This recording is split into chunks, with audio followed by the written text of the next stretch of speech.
Well, hey there, pretty kitties, and welcome to Mizzy Cat Gaming. I might get a little southern today because I'm playing a game with southern things. So today we are playing a game I have played before. We'll be playing Loathing. So I've played this game before. I've played this game a few times. I love this game. I love this game. But there are many different endings. There are many different things you can do, and I have not played the DLC, so we're going to play through the game, and then we're going to play the DLC. So you'll probably see this for a few Fridays, because I love this game, and it's free play, so I can play what I want, and I want to play this game. You'll see it does not have loaded saves. I deleted all of my saves. And I will say that I might have to mute a few times. You're not really going to hear my water closing and opening today because it's just going to be open because I need to drink lots and lots of water. So, we are definitely going to see what we can get into. Alright, so we have to do a new game. I am wanted for protagonizing because I am the protagonist. You have all these options over here. Also, I am wanted for 1,048 meat. By the way, the currency in this game is meat. It's gross. There's a lot of things that are ridiculous. If you've never seen this game is going to be a delight. It has my favorite kind of humor. Also, we just shoot things.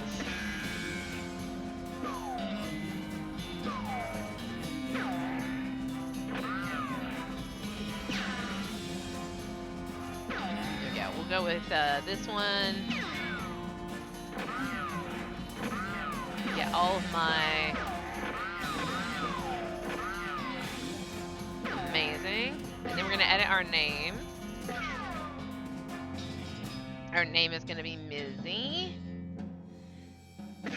And then our last name is Cat. So, we are Mizzy Cat. We are wanted for protagonizing because we are the protagonist.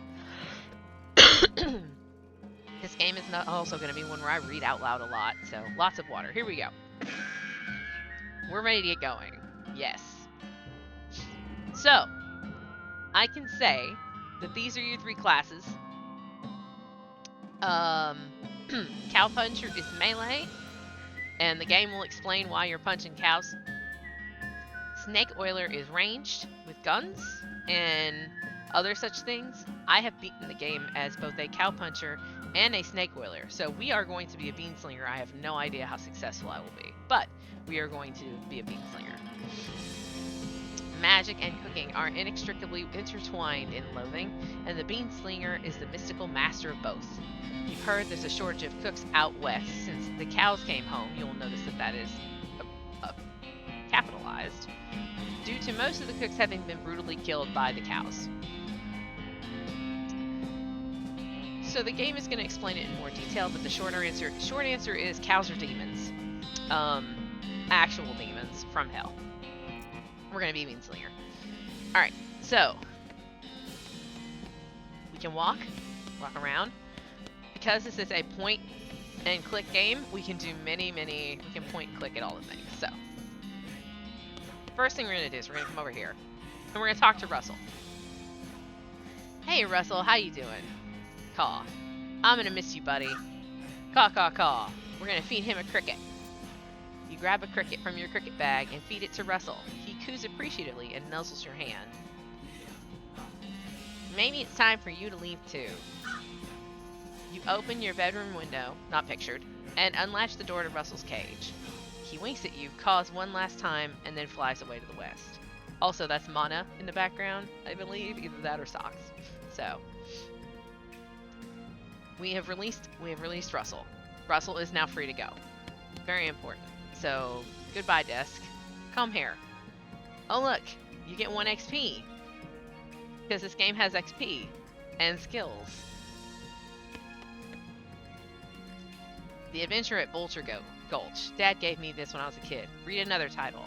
Nora Jones and the Forbidden Barn. Mom gave me this one a few years ago. Again, Journey to the Vampire Forest. That was one of my favorites. Percy Jones and the Forgotten Mansion. I love that one. Earl Drew and the Mystery of the Skeleton Cabin.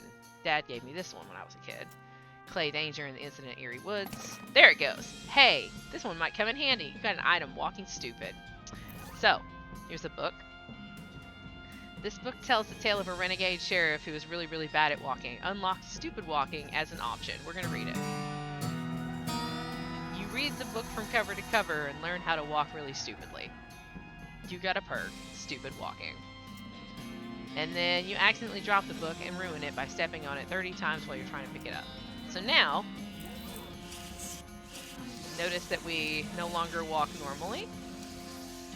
We can turn it off in the menu, but we're not going to. Also, goodbye phonograph. That's much better. So now we walk stupid. This weird poster appeared here one night, by the way. That's the direction. So,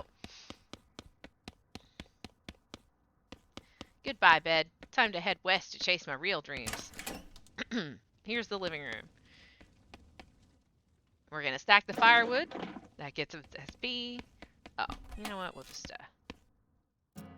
there you go. Okay. Fire. This hearth really puts the hearth in Hearth and Home. You're going to miss Mom's cooking. It's Mom's pie safe. Keeps all her pies safe. You'll miss meals with the family.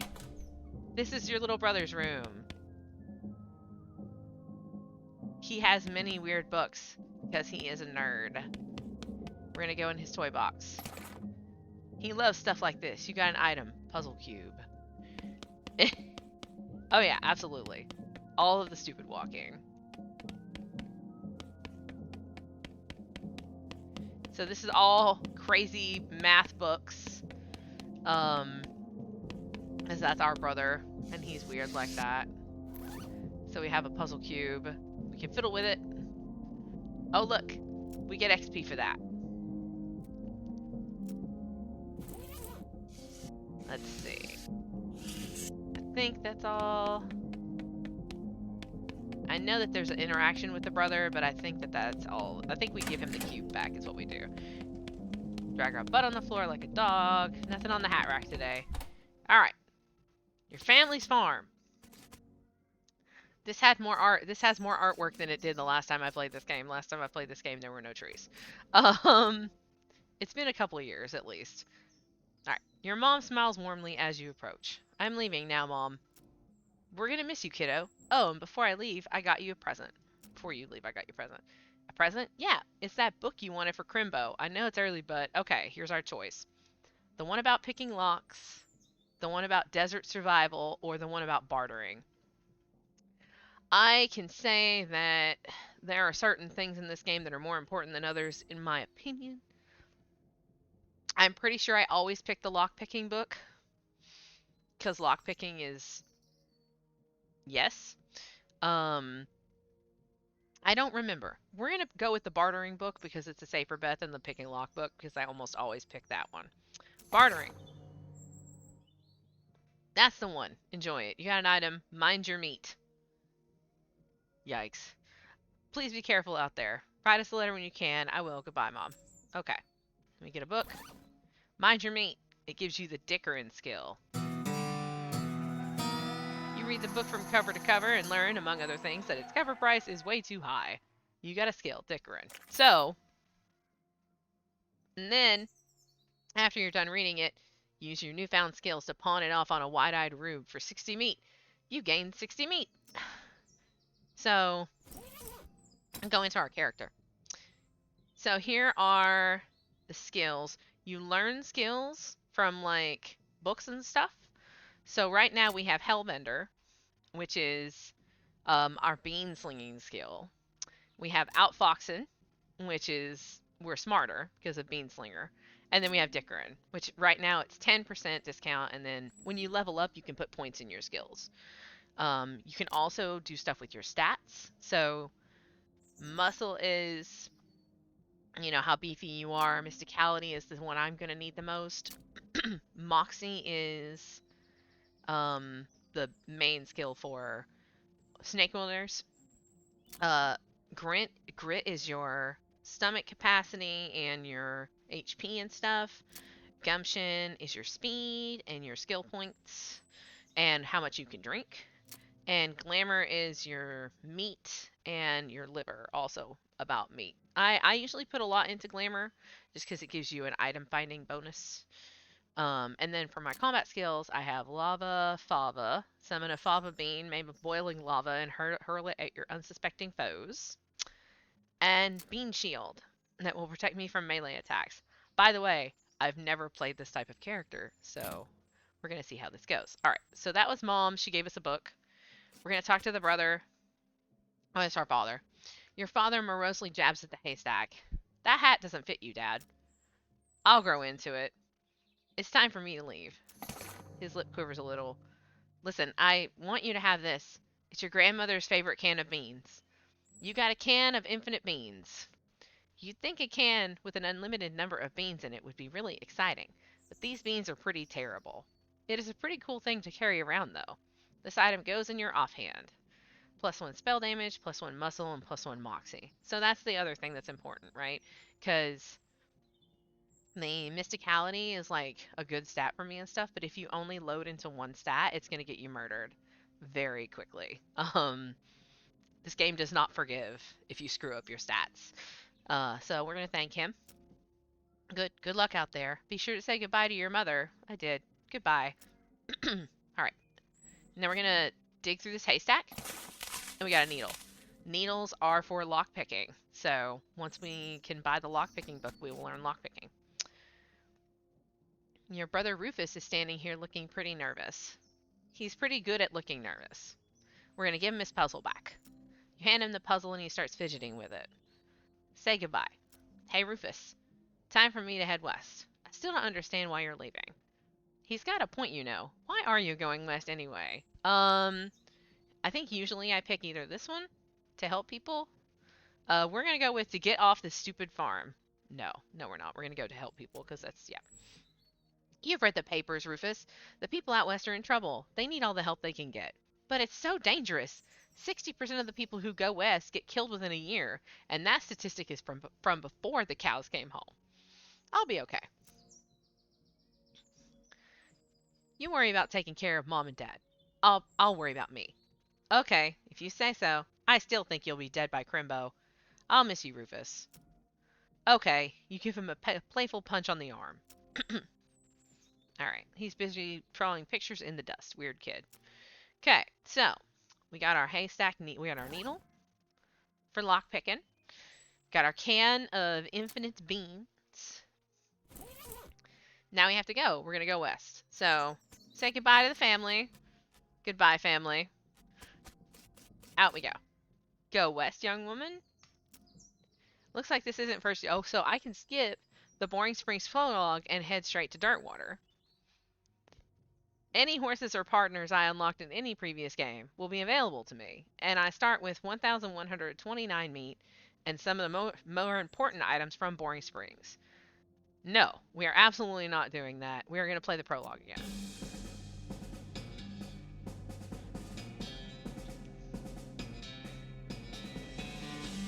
So this game is smart. It doesn't put the credits at the end. Puts them at the beginning.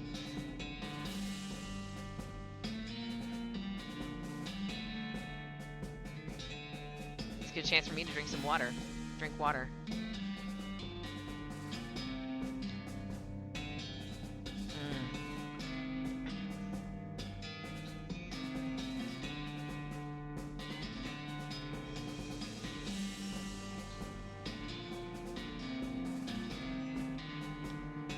This is an excellent opportunity to remind everyone that I do have 3 YouTube series running right now.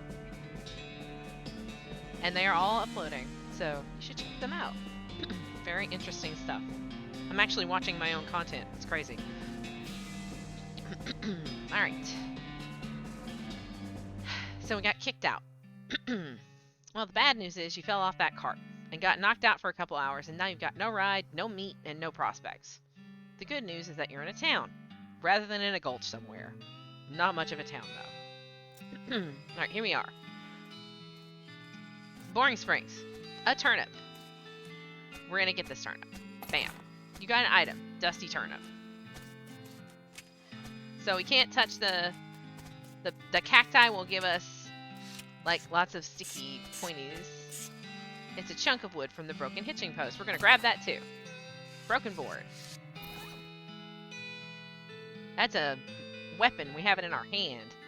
So you can slap people with it. Yuck. Horse poop. A sign on the door reads, "Gone drinking." Alright.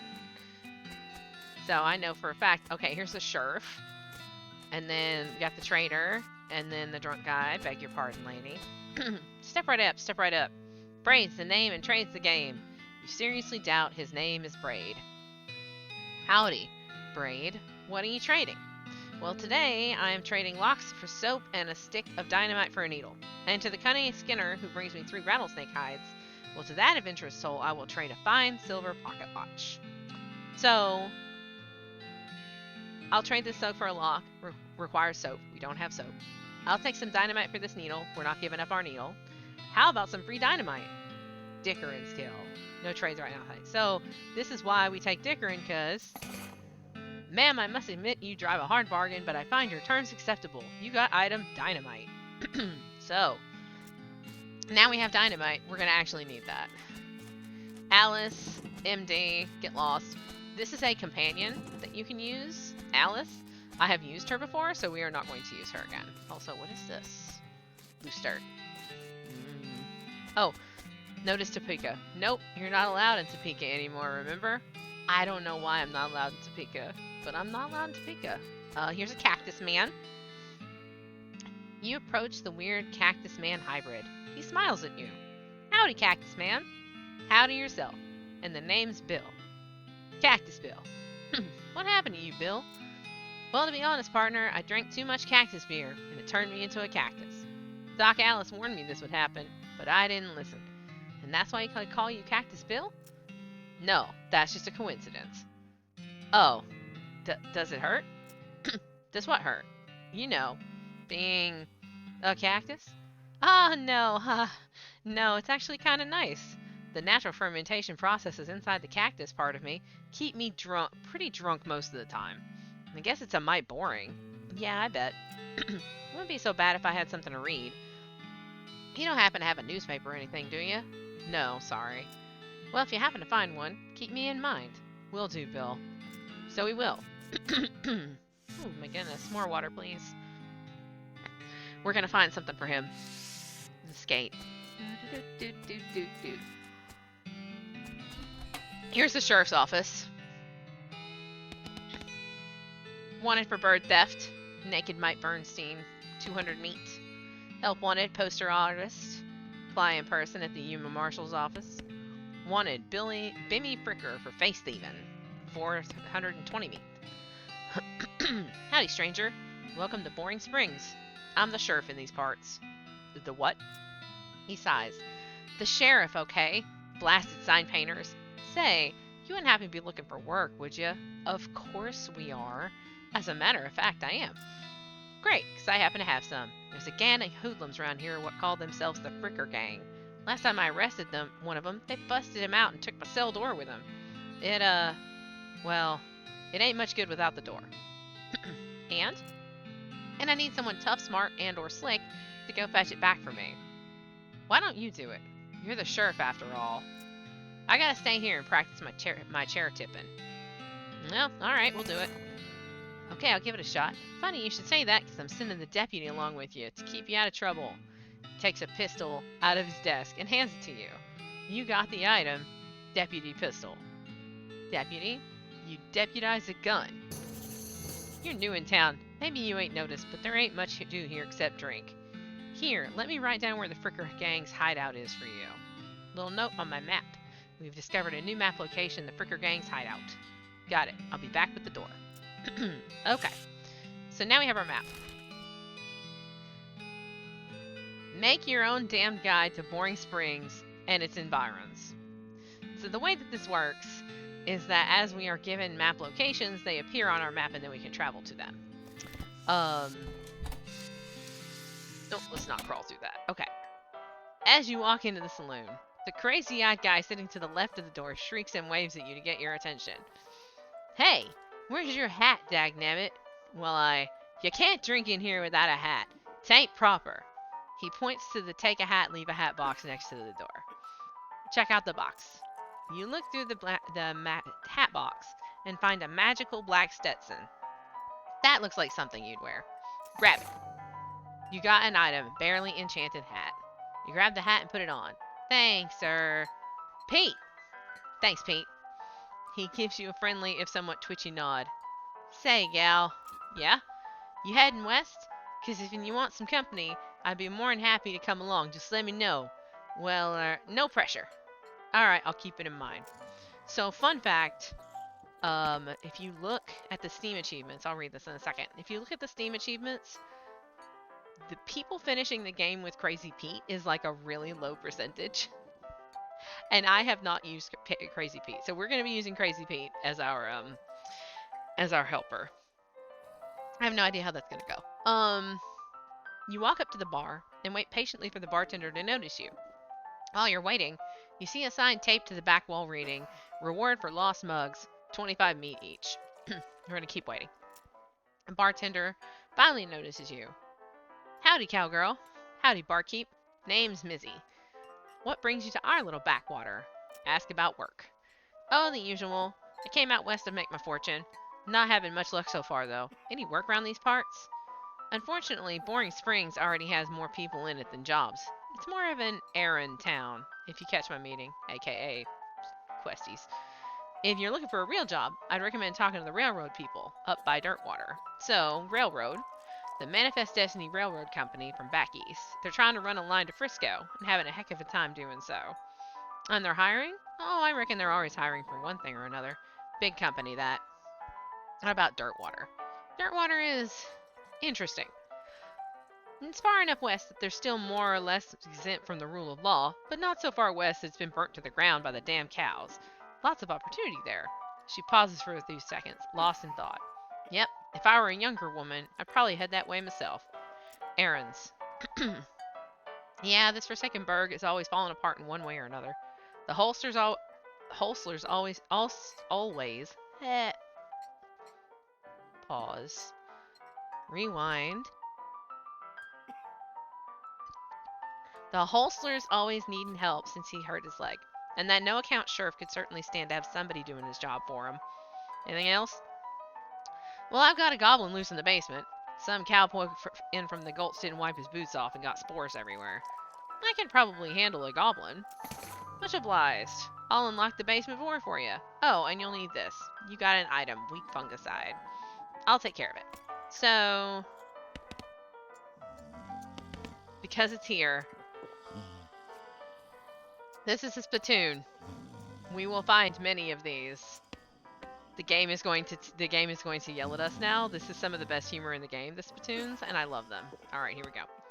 It's a spittoon. People spit into it. You know without even looking in it that it's absolutely disgusting.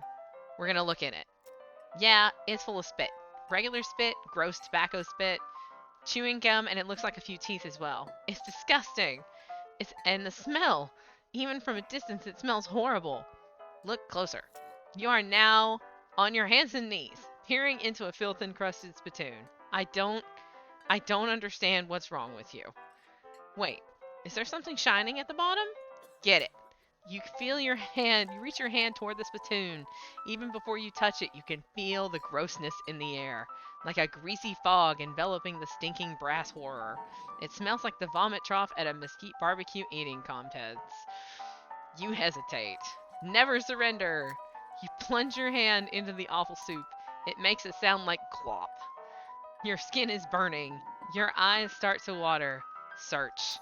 Your fingers make contact with something. You pull your hand out of the devil's tureen slowly, not daring to risk splashing the contents all over yourself. You appear to have gotten some kind of ring. Probably some kind of disease as well. Congratulations? You got an item. Nasty ring. Though getting this ring was traumatic, you have to admit that it was worth it. +1 to all of our main stats. Amazing. Also gross, but amazing. Also, what did I need this turnip for? Oh, that's right. It's something that works for the rest of the day. So we're going to save that for now. And then the dynamite and the fungicide for goblins. And then, okay. So, let's see. We're going to have the card players over here. These two are playing poker. Or at least trying to. They keep looking back and forth from their hands to the how to play poker card that came with their deck, biting their lips and concentrating real hard. Can I play? They look at you nervously. Look, I have some meat. Let's play. 20 meat. You put 20 meat on the table and sit down before they can say no.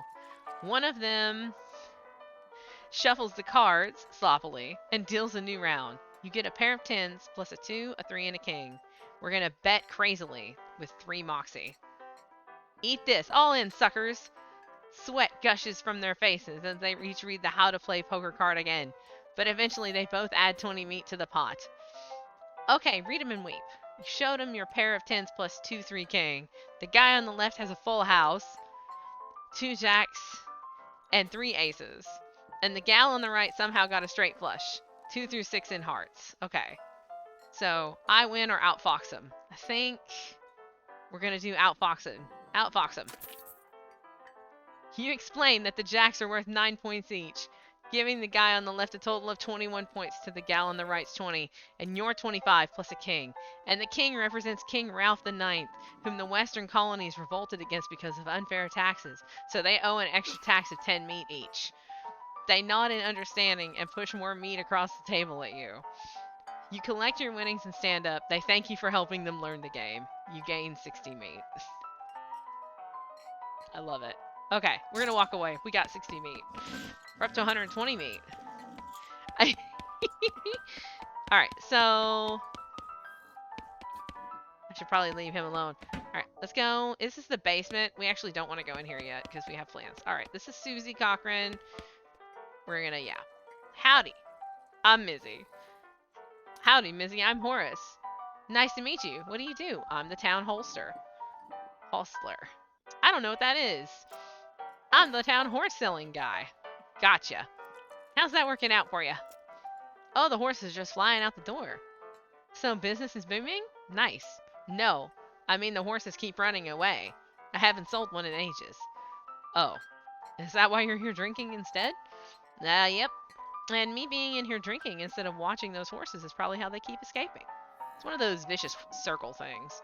Well, I'm in need of a horse. Do you have any left? One, kind of a boring one, but it's got 4 legs and a back to sit on. Come see me at the stable. I'll be happy to show it to you. Okay. So now he's in the stable. We'll get there. We're going to talk to Crazy Pete. What do you say, Pete? Who, me? Well, I say all kinds of things. For instance, Godfrey Daniels. There's a goblet in my biscuit barrel. Uh-huh. Pete takes a swig of his whiskey. See you later, Pete. Alright. So we can talk to the bartender's going to give us money if we find mugs. I believe we need alcohol to be able to talk to Alice because she's a lush. And we want to go into the horsery here. We're going to dig through these haystacks. There's a needle. Afternoon, ma'am. I know, right? What can I do for you? How's business? Oh, you know, every day I'm hostling. To tell you the truth, though, it's pretty terrible. All my horses keep running away. Well, except for this completely ordinary one. That's rough. Maybe I can help? Oh, God, yes. Thank you. Please. I'd go fetch them myself, except for this injury. I'll give you 300 meat each for finding them. How many are there? 3. Here, let me see your map. They pretty much always run away to the same places.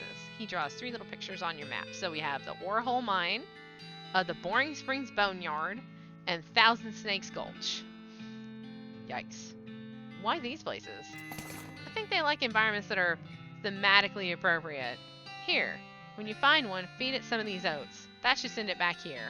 Homing oats. Brimley's location-aware oats. They're healthy and expeditious. We'll send the holster's horses back to him. How does that work? They're special pigeon-infused oats. Gross. Okay, will do. See you later. Also this one. Yay, needles. Okay. Alright, now we have some locations that we can go explore outside of the town. Let's deal with the goblin in the basement first, actually. So, we're going to take up old newspaper, Boring Spring Gazette, April 20th, 1895. And then we have a crate of Nurse brand whiskey, good for what ails you. We're going to grab a bottle. I guess we never established your age. Good thing the legal drinking age here can reach the top of the bar. You got an item, Nurse brand whiskey. Okay. So there's the goblin. Alright. Here's the question. Do we want to negotiate with him or do we want to kill him? Because you can do both. I'm pretty sure negotiating with him actually gets you stuff. Killing him may also get you stuff. I don't know. I could theoretically go give the alcohol to the nurse and the paper to the... I think that actually we're going to do that first because I think that the nurse has a book in her office that teaches you how to speak Goblin.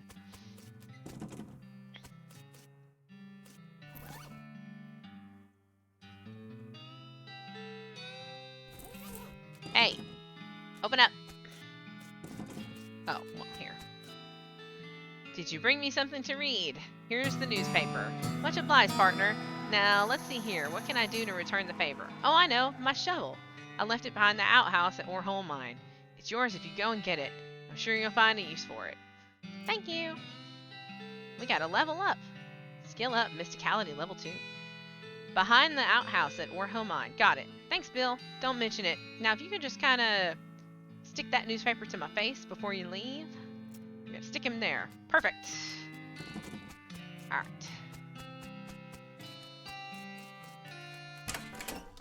Screw it. We're gonna go fight the goblin. Might not go well. I mean, we have fungicide, so no matter what, we'll be fine. The goblin shouts Bree Yark. Attack the goblin. Yeah, so we only have the option to fight him. I know there's an option to not fight him, but I can't remember where that book is. Maybe we'll go to the Orhole Mine and get that shovel first.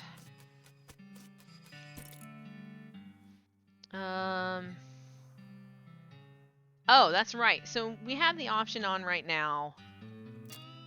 Oh, that's nostalgia mode. Makes it all sepia. No thanks.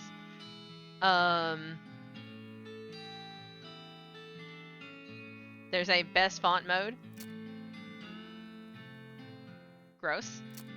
Nerd mode has a combat log.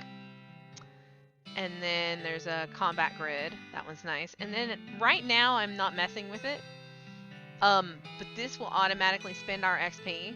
It tries to create a well-rounded character. We'll leave that on for a little bit, but we do have to turn it off at one point because they will stop leveling. They won't level utility skills, and we need utility skills. Alright, so we're gonna go to the Orhole Mine first. Here we are. There's a mug. Grab it. Dirty mug. Meat ore, because these are the meat mines. Because that's where meat comes from. Gonna look behind the outhouse. Hey, he wasn't kidding. Not that I think this would have been a funny thing to kid about, I guess. We got shovel. Shovel. Provides the option to dig in certain places. Fantastic. Gonna use that the rest of the day. Here we go. So, mine. It's instructions for the cargo elevator. So, level 1 is blasting cap storage. Level 2 is plungers both times. Level 3 is tools. So, we're going to leave the elevator alone, because we're going to explore this floor first. Dig group. A disgusting chunk of meat ore. Unrefined meat nugget. Gross. So, here's a TNT. There's no plunger hooked up to it. We gotta go have to go down to level 2.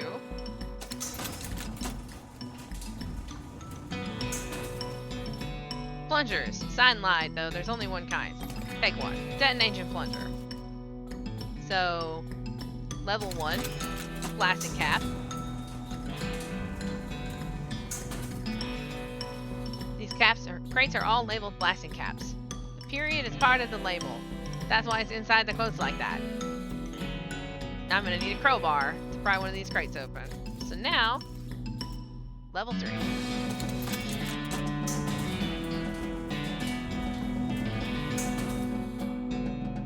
Pick the lock. Managed to unlock the toolbox. The wheel is ruined. Most of the tools inside are rusted, but there's a crowbar. Now we have a crowbar. Set it to level 2. There's level 1 close. That's fine. Level 1. I mean, cheap primer, but you still have like the better. Some things are better than others, just because it works the same way with minerals when they mine them. Okay, so hook the plunger. Fight against your instincts for self-preservation. You've hooked up a plunger and strung at a fair distance. Go up here. This makes you nervous. Press the plunger. Forgot to hook up a blasting cap. This looks dangerous. Add a blasting cap. Okay, you succeeded in putting yourself in grave danger. This makes you nervous. Press the plunger. There we go. There we go in. So there's a horse in here. You see the dark horse. Barely. Approach her. Hey girl. It's okay. I'm a friend. The horse shies away from you, though in this case it's more like cripplingly introverts away from you. Reassure her. Oh, come on, don't be like that. Look, I brought some oats for you. They aren't poison or anything. ... In retrospect, I guess that wasn't a very comforting thing to say. So we're gonna pat her on the nose. Doesn't work. As you reach out to pat her nose, the horse ducks and steps further back into the shadows. Aw, come on. We're gonna feed her the oats. You take a handful of oats out of the bag and hold them out to the horse. Here you go. Yum yum. She slides away from you warily and makes a surprisingly good attempt at hiding in her own shadow. Come on, please. Eat the oats yourself. Look, they're fine, okay? See? You take a handful of the bag and toss them in your mouth. Ugh. It's like the roughest, blandest breakfast cereal you've ever eaten. Still, it's better than dry cat food. Don't ask. You smile to say the horse you're buying, and then realize you've unconsciously turned around and walked out the door. Jeez, these are powerful. The horse looks warily at you as you re-enter with a cheery wave. See? Perfectly fine. Pat her on the nose. The horse hunches her shoulders and seems to shrink slightly as you pat her nose, but she doesn't actually flee. So that's something. There's a good girl. Winnie, feed her the oats. The horse finally seems relaxed enough to around you, so you offer her a handful of the oats. Warily, begrudgingly, she eats them. Then she gestures at something behind you. You turn around to look but don't see anything. You turn back, she's gone. Well, okay then. And there's a meat cart. Bam. And there's a dig spot. Silver nugget. Ooh, it is raining outside. Alright. This way. We are done in here. Got the things. We got the thing here. Okay. So that's one. I know for a fact here we're going to have to fight things. So let's see how fighting goes. We're going to fight this rattlesnake.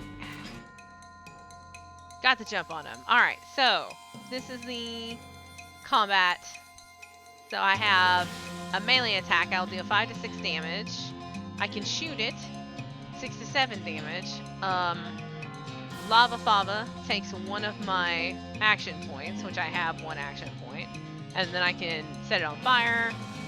Bean Shield, I can only use once per fight, but it costs 1 AP and increases my armor by 4, and I can use it and not end my turn. That's actually nice. And then Surrendering, that's an option. Then we have Dynamite and Fungicide. So we're going to use Lava Fava, because I haven't, whatever.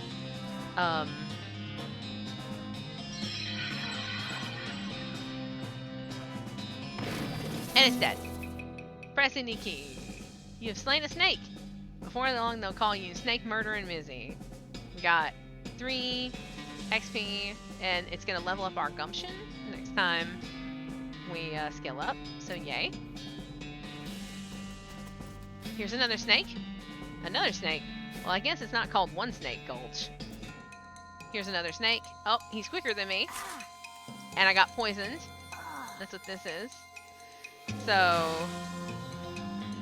we will do, since now we have 1 action point, we're going to go ahead and cast our spell. And that's going to set him on fire. He's going to bite us again. And we still have our poison damage. Ouchie, ouch. So we don't have any action points because we used the one we had. So now we're going to shoot him. And now he dies. So. And we level up. Gumption, level 2. Yay. I don't believe that heals us. But I can't remember. Alright, so currently we're actually doing really well on our stats. I think I'm gonna give it a couple more levels, and then I'm gonna turn off auto level so I can start putting points in our other things. Alright, snake. This snake looks really angry. You're gonna need every trick in the book to beat this one. I'm good at tricks. Okay, he's quick. Ouch. And we're poisoned. Alright. We have an action point. He is an angry rattlesnake. We will throw the lava fava because it is in our best interest to try and set him on fire. And now he's going to bite us again. This is rude. He does a lot more damage than his friend did, and I don't like that. I'm going to shoot him. He's going to bite us again. I mean, we're going to live. You do get healed after every fight, so we are going to live. So that's fine. And he's going to die. If we did manage to do max damage. If we don't manage to do max damage, he might kill us. Oh, we win. Aha! We got a bunch of XP for that. Nice work. If the whole cowgirl thing doesn't work out, you can always get a job as a snake exterminator. Physicality level 3. Alright, so here's a horse. This horse has gone snake crazy. Or maybe he was some other kind of crazy before. Approach him. Hey there, boy. Hey, fella. I'm a friend, okay? It's cool, alright? Be cool. Don't freak out on me. Look him in the eyes. You calmly look in the horse in the eyes. One of them is fixed in a glassy 1,000-yard stare, and the other is revolving madly in its socket like he's thinking of trying to escape in every direction simultaneously. He looks to be calming down a little bit now. It's clear you're not actually made of spiders, though. Pat his nose. You carefully and gently pat the horse's nose. He twitches a bit. Okay, a lot. Seems to recognize that you aren't going to eat his eyes or suck out his soul or whatever madness is bouncing around that skull of his. That's a good boy. Feed him the oats. Are you hungry, boy? I've got a little treat for you. Snurf. You feed the crazy horse some of the homing oats, and it gallops away with a whinny. Or rather a hopefully, he's headed home, and not just into the 12th dimension. Okay, cool. Alright, anything else? Nope, that's all we've got. So we killed the snakes.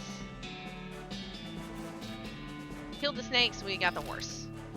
So the other one is the Boring Springs Boneyard.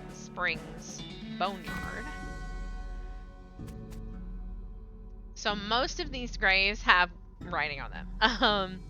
Our founder, Zephaniah Boring, 1806 to 1885, he was actually a really interesting guy. We got a mug. Grab it. I didn't see a mug at the Snake Canyon, but there should have been one. Benjamin Crockett showed up way too early. Beauregard Skeleton, Captain, 3rd Cavalry. Dig up the grave. That means you can fight him. Also, see that guy over there wiggling? This guy wiggling. You can fight him too. We're gonna fight this skeleton. Captain Skeleton, he's got 20 hit points.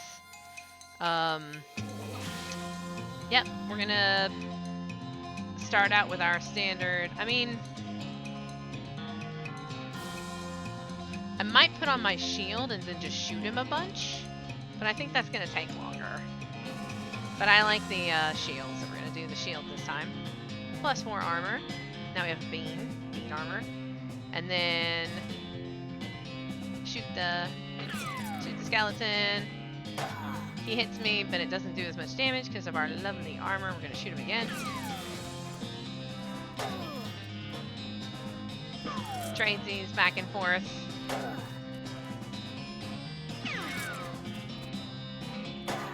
Ow. So squishy.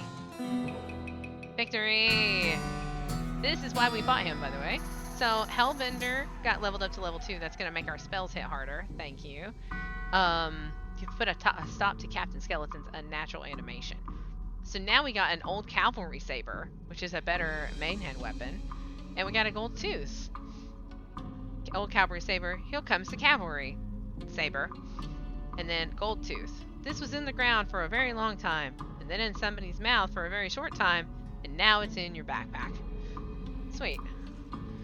So, go in here and we'll go...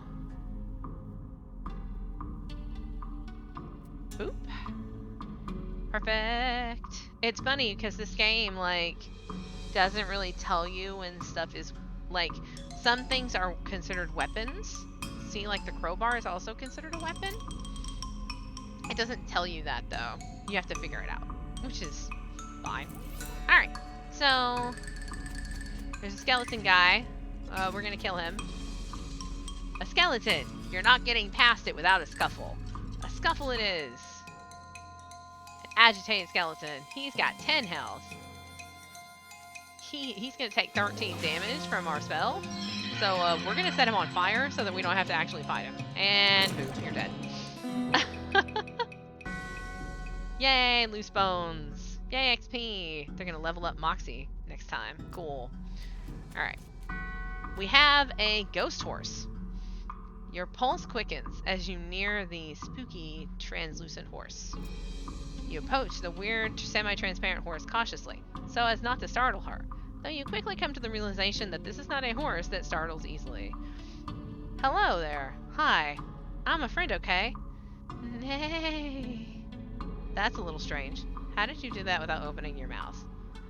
Pat her on the nose. Pat the horse's nose, which is very cold. If you were going to ride her, you would want an extra saddle blanket to keep your butt from freezing. Pat her on the nose again. Yep, still cold. Brr. Okay, feed her the oats. Here, girl. Have some oats. You hold out a handful of oats for the horse, but she just sort of stares right through you. Brr. Please don't look at me like that. Snort. Try the oats again. You hold the oats out again, but the horse continues to ignore them. What's the matter? Are they not spooky enough? I'm not sure how to make oats spooky. I guess I should put some bone meal on them, but I don't have anything handy to grind up bones with. Grave dirt? Is that a yes? Weird. Okay. Add some grave dirt. You sprinkle the oats with just a little bit of grave dirt and hold them out again. The horse gazes expressionlessly at them and then eats them. And with that, she glides away in the direction of town. Bizarre. Okay. Timothy Cochran, Elizabeth Cochran, Silas Cochran. So we're looking at these because Susie Cochran in town, who we're not actually taking as a follower this time, but Susie Cochran, this is her family. That's why she is sitting at the bar drinking and she's very angry. That's her family. So, we can crab walk or we can go. Let's go back to town. There is a place to dig, actually, over by Cactus Man that I saw. Right there. Mug. I believe there's more mugs. What do you have, Braid? Oh, that's right. We still need soap, which I know how to get that, so. Alright.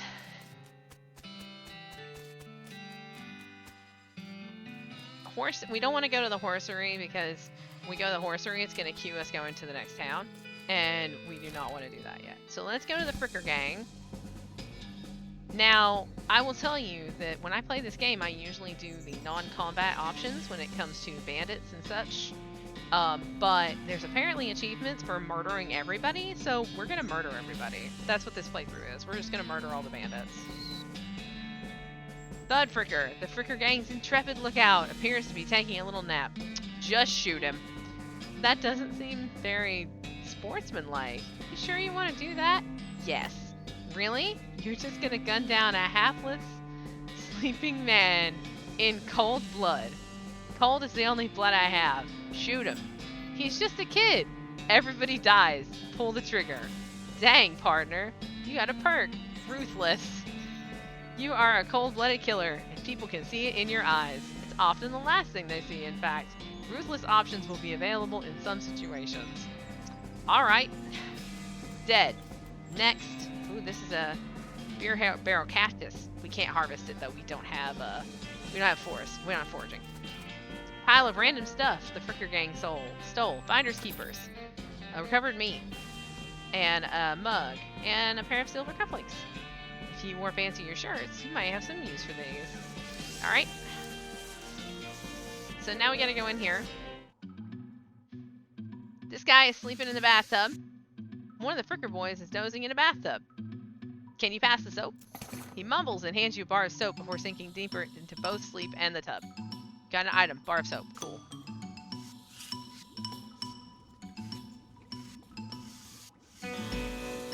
We needed the soap, or I would have just murdered him.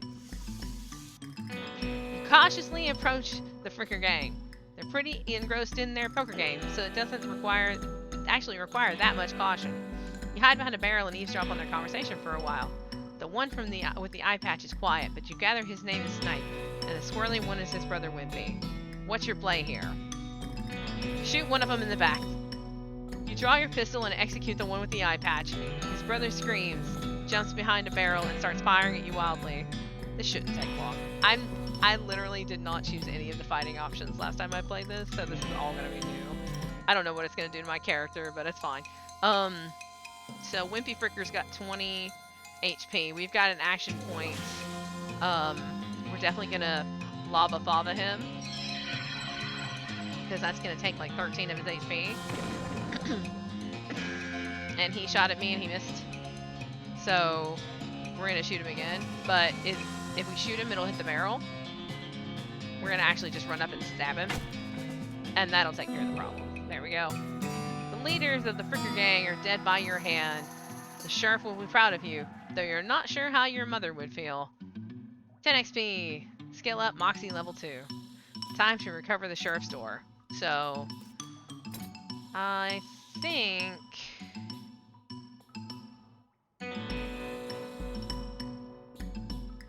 need to see what our next...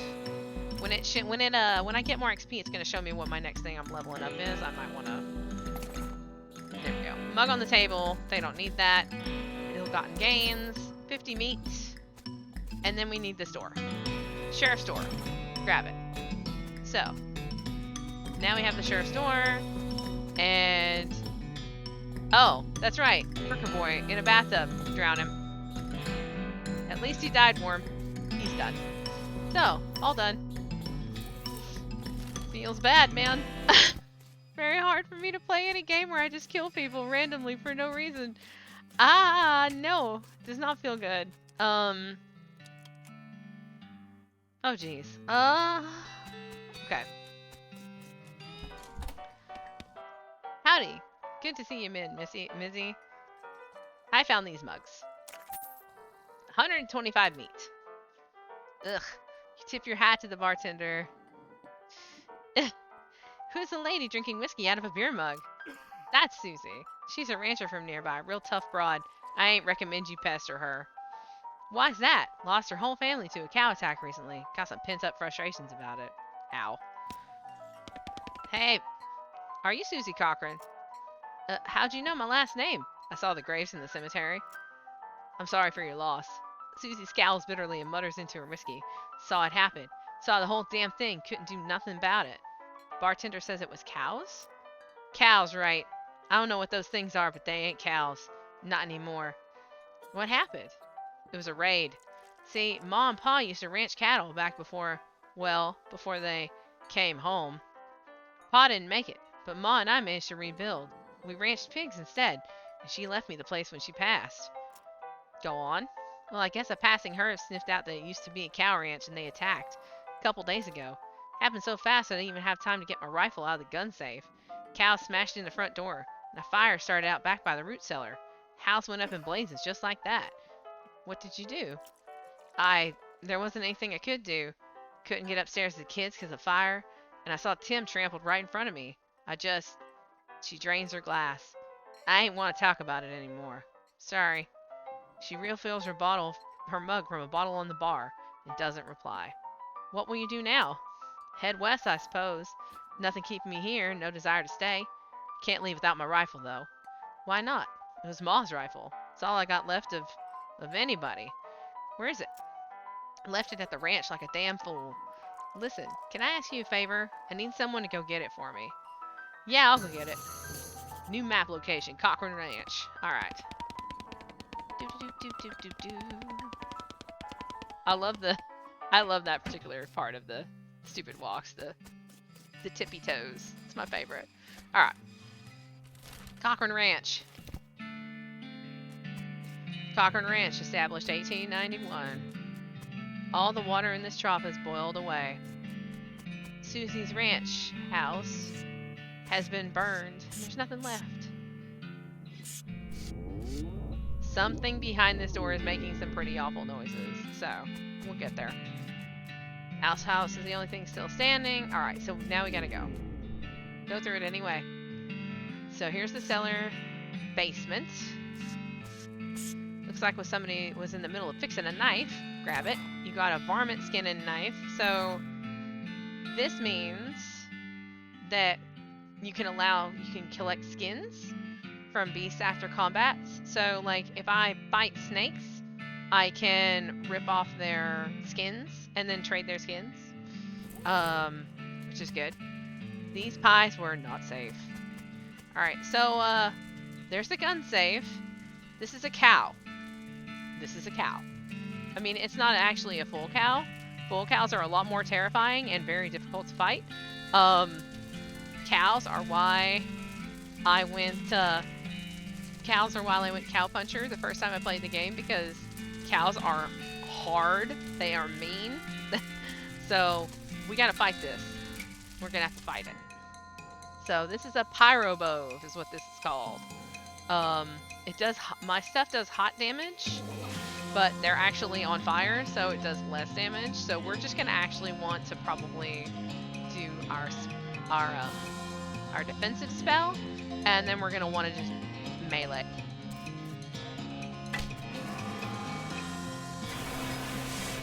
He breathes fire, and now I have hot damage, and I'm on fire. So every turn I will burn and take damage. Yeah, and every turn it increases. That's the problem with hot damage. So yeah, we're gonna kill him before he becomes a problem. Oh, I just level up straight up, and it was Gumption level 3. Okay. I mean, it's fine. I'm not worried about it yet. It's the Cochrane family's gun safe. Grab Susie's rifle. So now we have Susie's rifle.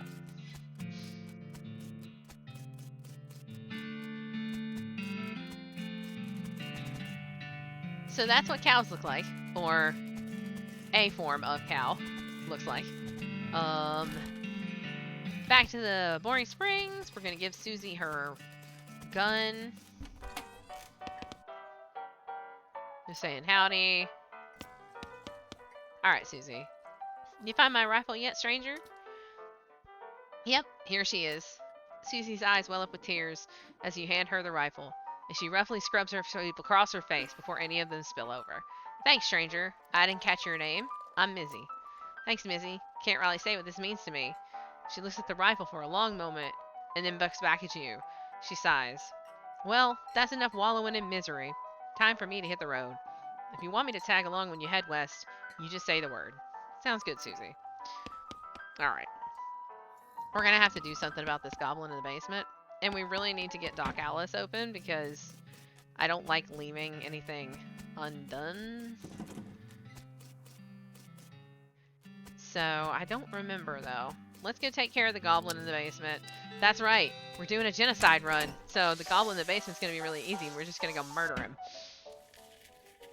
Alright. Attack the goblin. Goblin has 25 health. Look at how much health that goblin has. Guess what? Fungicide. This will deal 25 damage to the target, assuming the target is a goblin. Spray. Goodbye. Insta-dead. Our next skill up is going to be Glamour. That's fine, actually. I'd like that. I would probably do that myself. Having dispatched the goblin, you pat yourself on the back for a job well done. Head back upstairs. Alright. So, goblin's dead. We already took everything that we were going to take from in here. I took care of that goblin. Thank you kindly, Mizzy. I knew you was a stand-up gal the moment you walked in here. She reaches under the bar and grabs a bag of meat. Here you go. It's the least I can do by way of thanks. Gain 200 meat. Tip your hat. We can take our leave. We gotta go to the sheriff and give him back his door. I see the Fricker gang hasn't put a stop to your breathing. Did you rescue my cell door? You hand the sheriff his door, and he hangs it back on its hinges. Nice work, stranger. This here prison cell just got about 4 times more secure. Are there any Fricker boys left for me to round up? Nope, they won't be bothering this town anymore. Well now, that's a right load off my mind. Looks like I owe you a reward. Bruce is a big bag of meat. You get 500 meat. Got another little task for you if you got the time. Should be a lot simpler than the last one. What you need? Well, the Frickers busted the lock when they took the door. Gonna need a new lock. I'll keep an eye out. So, we got from the boy that we drowned in the bathtub a bar of soap. Dr. Sweckleton's Pure Cast-Style Soap. Where this comes from, they call it soap. So we're going to go out here, and we're going to go talk to Braid, the trade man. And Braid, he says, a cutting skinner who brings me 3 rattlesnake hides, I'll trade a fine silver pocket watch. So this is part of the issue. It's like, I think, if I remember correctly, if I go back to the Snake Gulch, I don't think I can fight the snakes again. I might be able to. I think you have to get the knife from Susie's before you fight the snakes, or you can't get the pocket watch. It's very complicated. So anyway, give me a lock for the soap. I'll trade this soap for a lock. Braid, though you really don't think his name is actually Braid, takes your soap and hands you a lock. Alright, we'll make sure, actually. We'll just take a quick detour back to the Thousand Snakes Gulch. See if there are still snakes over here, which I don't think there are. And I don't think this map has the... Yeah, it doesn't. So when you go to Dirtwater, you can actually do exploration, where you just run out in circles and just run into random events and monsters and stuff. So that's fine. So now we have the lock for the sheriff. We'll give the sheriff his lock.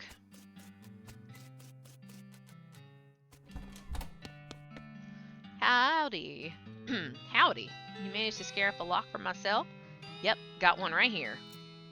You hand the sheriff the lock. That'll do nicely. The sheriff puts the lock on the cell door, and accidentally drops the key and it clatters into the cell. Hellfire. Don't suppose you know how to pick a lock, stranger? You got a needle handy? I'll see what I can do. I do have a needle.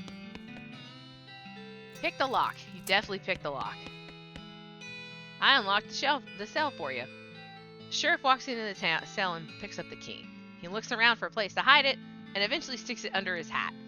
Thank you kindly, stranger. If Boring Springs ever gets any more criminals, they better watch out. That's a good job you done.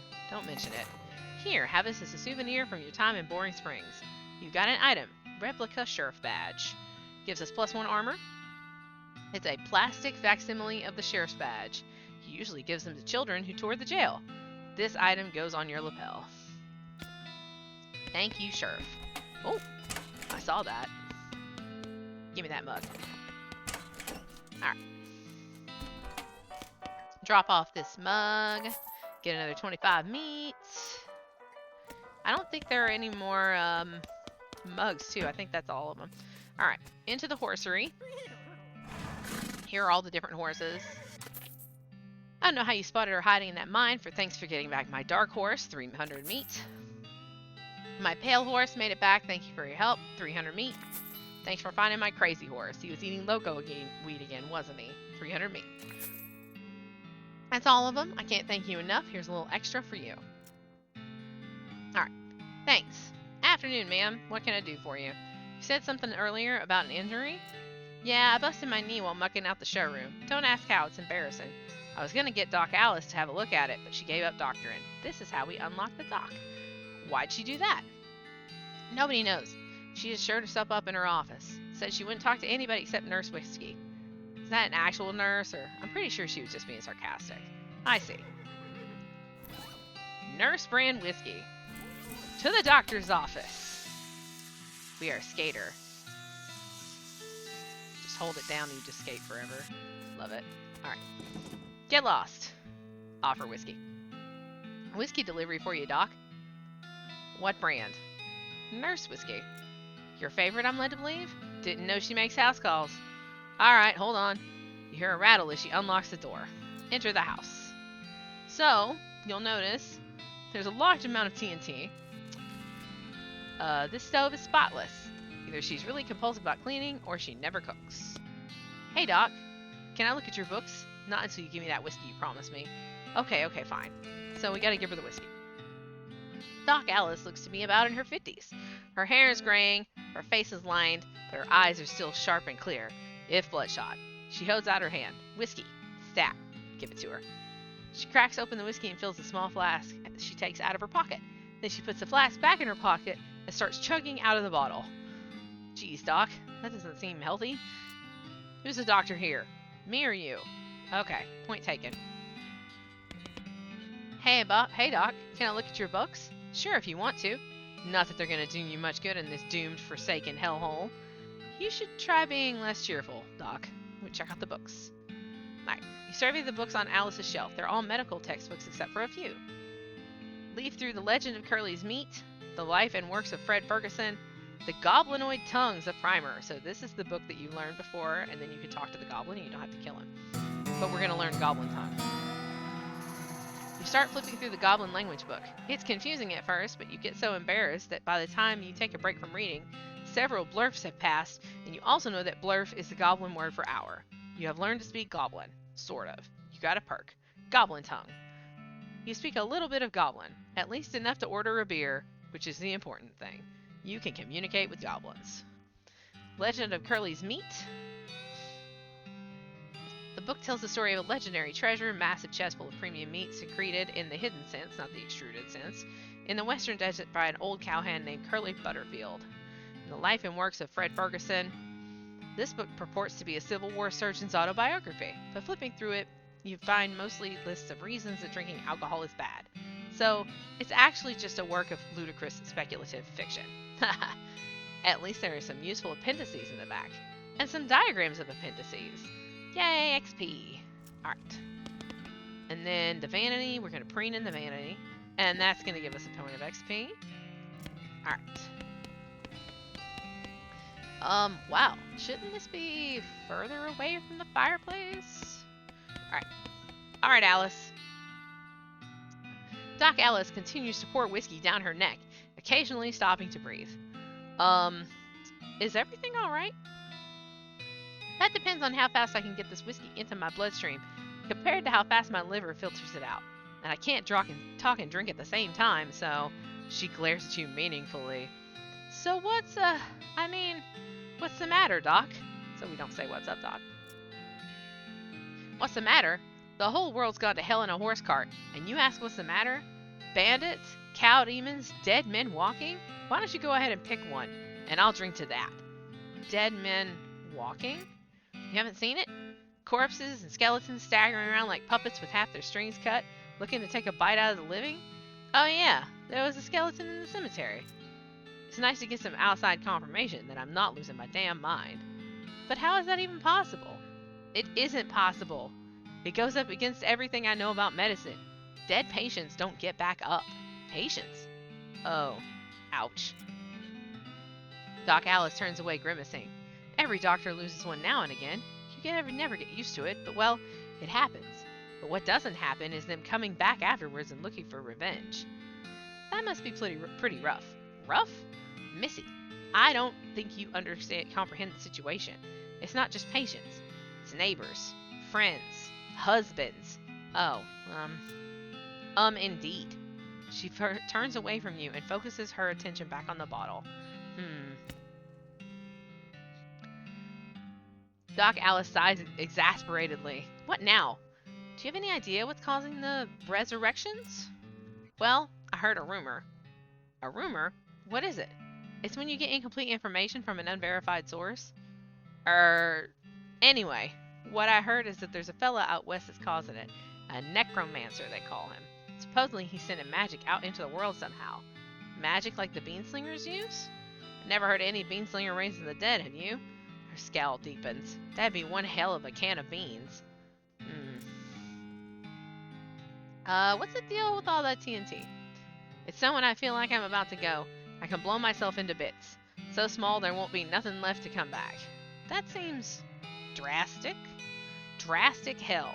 No way am I taking the risk of becoming one of those things. Fair enough, I suppose. Alright. Done with that. Alright. We are done here. Oh, I can shovel this. That's right. Ooh. XP. Shovel the dirt. It's not actually dirt. Alright, we'll do that.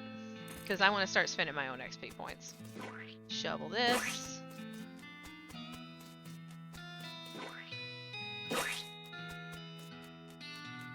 We're not allowed in Topeka, so go this way and just get the other, if we see other over here, and yeah, okay. Into the horsery. Now, I have to buy a horse. I have used most of these horses. We are going to buy the dark. I think we're going to take the pale horse. Let me make sure that I'm correct. But I am pretty sure that it's the pale horse that I want. Yes. Pale horse. I'll go with the spooky pale one. Good choice. That's a good horse if you like that sort of thing. I'll sell her for 1,000 meat. What sort of thing? You know, spooky stuff. Spooky stuff? I don't want to get into particulars. Let's just say she sets a certain tone. Ooh, mysterious. I'll take her. Thanks. Here's the keys, ride safe. You lose 1,000 meat and we get an achievement. Looking a ghost horse in the mouth. Give her a name. Alright, chat, name the horse. Ugh. I'm gonna take a drink of water while you guys name the horse. Somebody name the horse. Do it.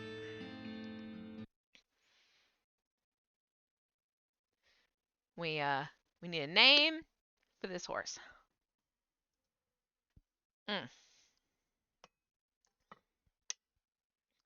Give me something unusual.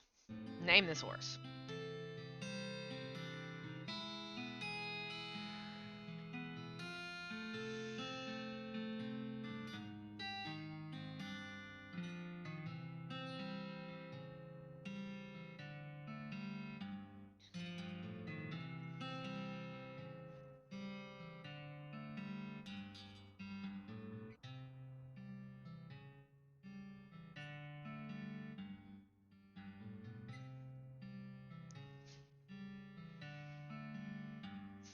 Fine, I'll name it myself.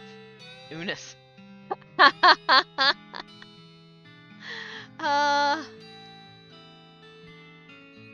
It'd be Eunice, and then the black horse would be Honest. Is that what you're trying to say to me? Yeah, okay.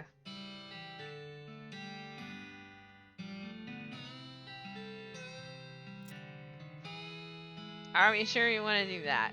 Yeah. Eunice the horse. Here we go. Oh! I almost forgot. Free with every horse purchase is a complimentary map. The Southwest map.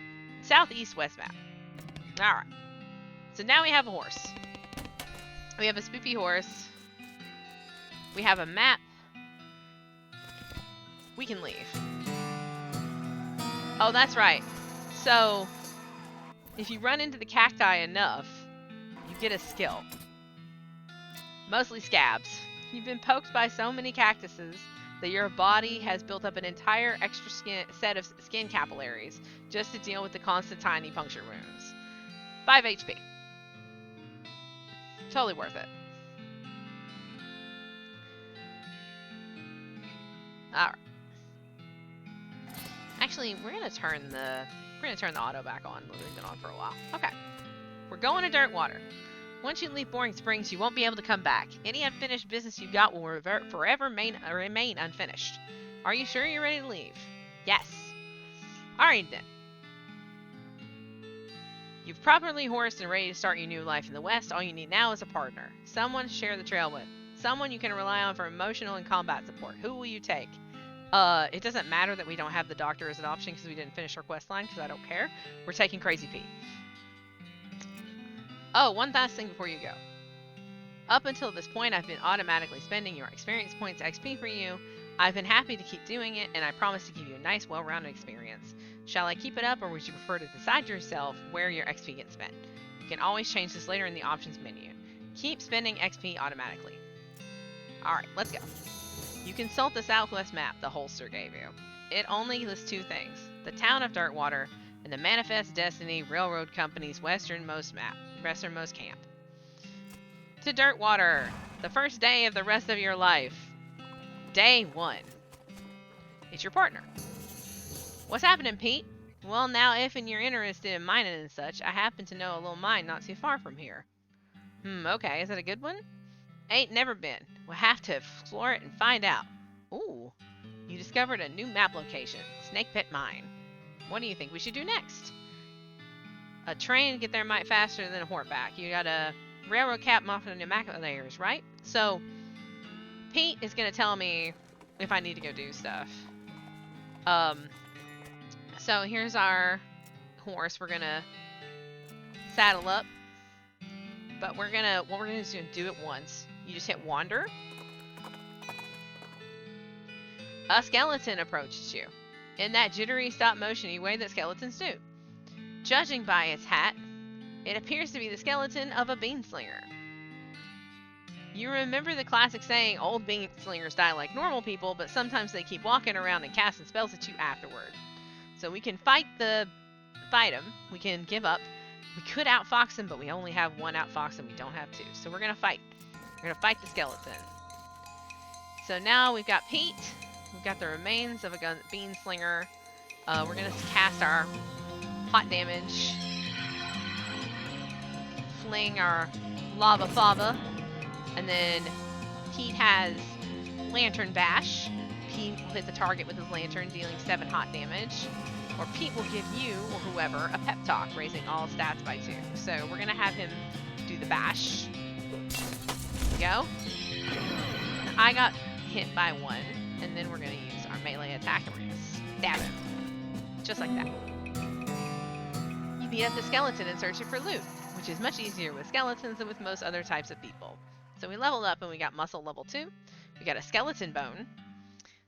You don't have a bone to pick, but you do have a bone. And bean-stained pants. It's hard to put beans on the inside without getting beans on the outside. At least it was for whoever's pants these were. Plus 3 spell damage. So that's a piece of equipment that you can put on. And 24 meat. And then that takes us back to town. So, we'll go into our bag. Make sure it auto-equipped our pants. It did. Alright.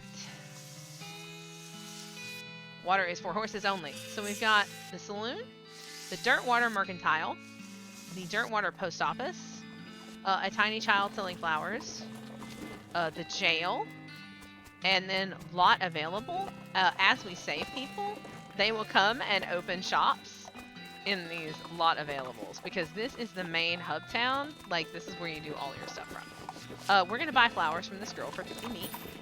Sweet smelling flowers, thank you, lady. And that is plus 15 stench resistance, because stench is a status effect. Gross. We're gonna not replace our can of infinite beans right now, though. Alright.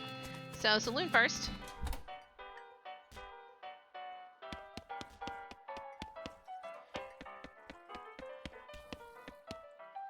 So there's a lot of things in here.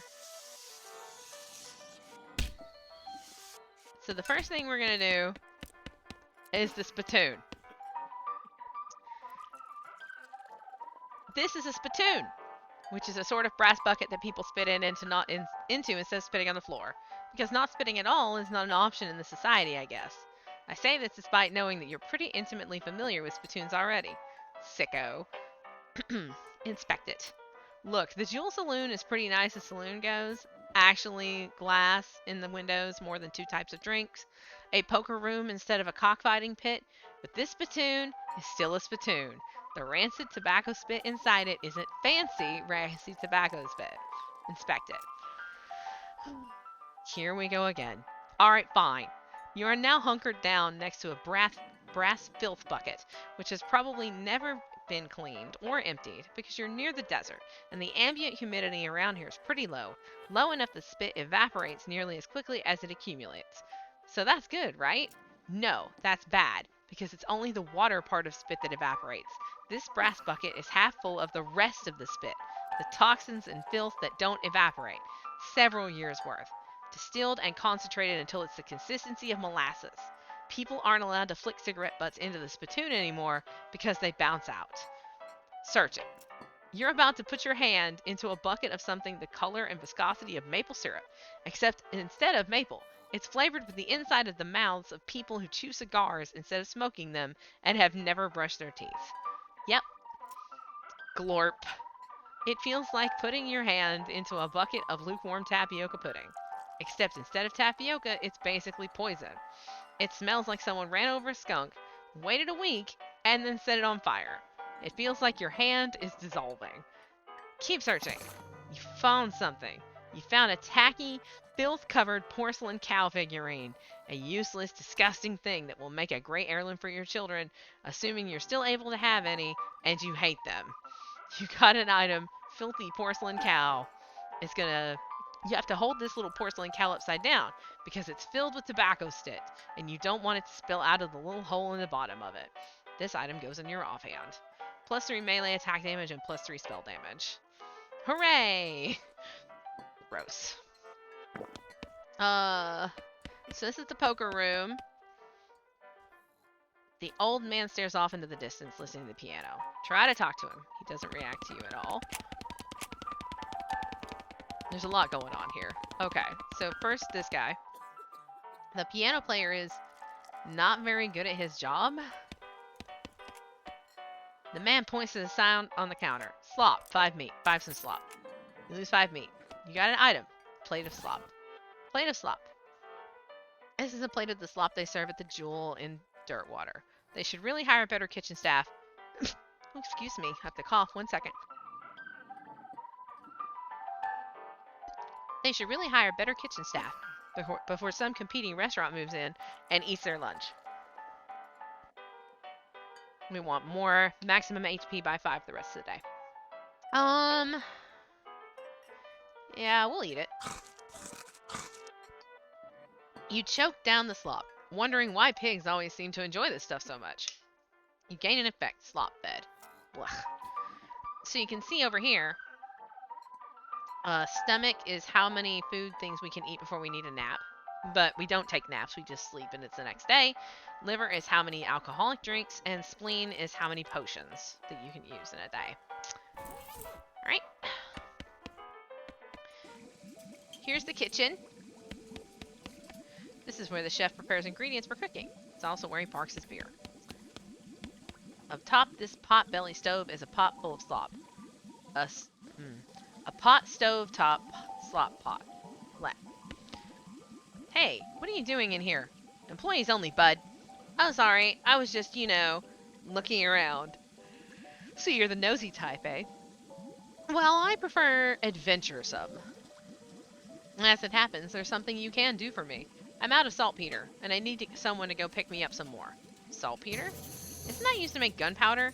And other things. Look, here's the chef here. Me or you? Okay, where can I find it? Your best bet's a military camp. Because it's used to make gunpowder. Shut up! The nearest one is Fort Cowardice. They keep it in little green jars. The chef marks the fort on your map. You discovered a new map location, Fort Cowardice. Okay. What about you, dishwasher guy? Oh, it's a lady. This lady is too busy washing dishes to pay attention to you. This shelf is full of canned and bottled ingredients and boxes of slop helper. Yay, gross. Alright, and then this sign that says seed bartender for darts. Okay. Hey, how come they're allowed to drink without hats on? Stage is empty. Cowbell. Hitting the cowbell does nothing. Stage will not be empty later. Just takes some more effort from us. These guys are having a spirited discussion about guns and which of theirs is nicer. So we'll go in the poker room. Rules. This poster says rules of poker followed by hundreds of weird rules in tiny print. Read one of them. Nines are wild and king of spades are double wild. Any player caught with a pocket mustachioed king immediately loses the game. Fives are wild unless accompanied by a one-armed jack. Alright, so there's an empty seat at this table. Play poker. You sit down at the poker table. A dealer emerges from somewhere in the back and sits down next to you. The lady to your right introduces herself as May, and the player to your left says his name is Charlie. The dealer tells you that the ante is 20 meat. Ante up. You ante up. May and Charlie toss in 20 meat each. The dealer gives a deck a shuffle and then deals. A handful of cards glides across the table to you. It's a really great hand. A 5 of diamonds and 4 fives of spades. It's the first round. The pot is 60 meat, and you estimate your chances of winning at about 40%. So we're going to check, because that's going to give us a higher... Well, actually, we're going to cleverly raise. You're smart enough to know you should raise, so you do. Buy 20 meat. It's the second round of betting. The pot is 120 meat, and you estimate your chances of winning at about 40%. So let's gumptiously strategize. You reach over and take one of May's cards, without even trying to be sneaky. The nerve. Plus 20% win chance. It's the last round of betting. It's time to do or die. The pot is 120 meat, and you estimate your chances at winning at about 60%. Glamorously raise, forcefully strategize. We could check and get us to 65%. Do whatever, it's only meat, we'll get more. You pull an additional 20 meat out of the fancy money clip and plop it on the table in front of you. Oh, I had a Georgia flush. May turns over reverse straight. Charlie has a straight. I lost. We have to win a poker game because we get there's a thing we get for it. So we're going to try it again. Ante up. It's a really terrible hand. We're at 20%. So we're going to moxiously strategize. It's going to give us 20% more win. Glamorously strategize. And it's the last round. We don't have enough grit to do it again. We will check. And I lose. Again. We will come back to you. Because we do need money for something over here, too. Alright. This person doesn't want to talk. We need to talk to the bartender. Well, howdy there. Always nice to see a new face in town. Welcome to the Jewel Saloon. Hi, thanks. I'm Mizzy. Glad to know you, Mizzy. Folks around here just call me Lloyd. What can I do for you? Nice to meet you, Lloyd. Okay. So, I saw a sign out front advertising a room. That's right. Finest room in the house and plenty of room for your partner, too. Interested. How much does it cost? Well, here's where you're in luck. The previous tenor was a banker fella, and he paid a month in advance right before getting himself killed by bandits. You seem like a decent sort, so if the room's yours if you want it, gratis. Oh, great. So, free room. Do you need help with anything, Lloyd? Well, if you're handy with mechanical type stuff, something's going wrong with our player piano. With our piano player. I thought the music sounded a little off. Yeah, it's not supposed to sound like that. I'll see what I can do. Thanks, I'd have poked around it myself, but I lost the key. This is taking, suddenly, a strange turn.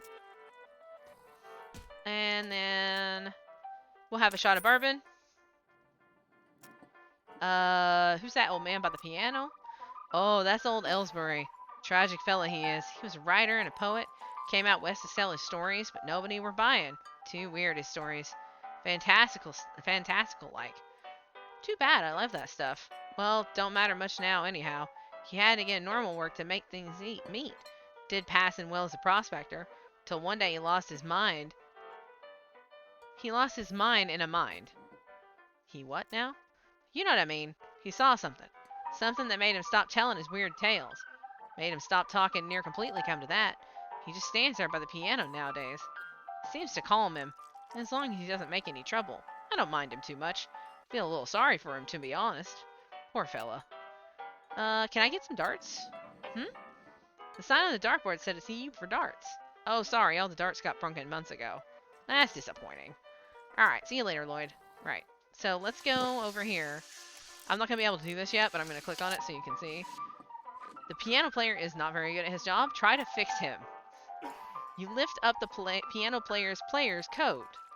The piano player's coat to reveal the hatch on his back that leads to his innards. It's locked, but it's not a very good lock. Pick the lock.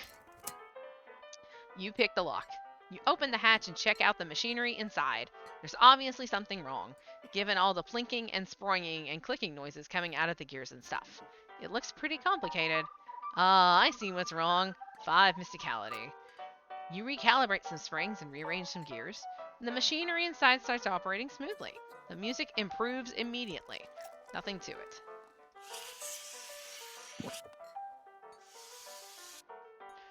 Hey, Lloyd. I fixed the piano player for you. I thought so. Sounds so much better. Thanks a heap, Mizzy. I'd offer you a free rune in exchange, but you already got one. 20 XP. Grit level 2.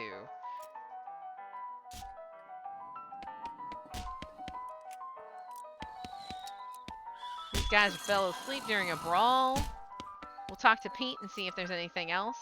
The good old Juice Saloon. Nice to see this old place ain't changed much.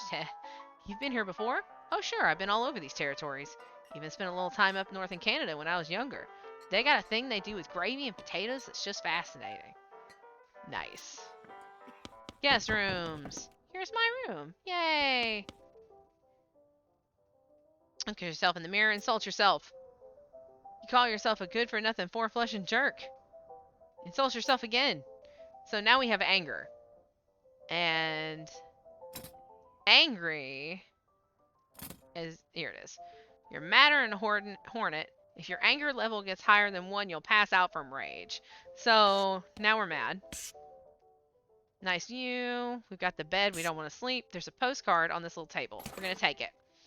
Blank postcard. And this is blank postcard number 1. Maybe you should write to your family back home. In case you don't know how the mail works, you send these by going to a building called a post office and giving it to the correspondence wizard who works there. So, there are many postcards. And we will absolutely be using them. Also, we don't have to come in here to go into our room. We can get there from the stairs as well. I'm very angry lady. Very angry lady. Alright. Let's go in the mercantile. Hello there. Welcome to Dirtwater Mercantile. Alright, so first real shop sells books. Books are how you learn. It's the only way to learn new skills. These are foods and buffs that we can eat. If we didn't have a shovel from doing Boring Springs, we can buy a shovel here. Oh, hello, Hermes. Is it time? Alright, come on, son. We must pause. Hermes is coming. Bringing himself. Come on, son. Come on. Come on, buddy. Oh, goodness. Oh, but I actually do need my... Sir. Alright.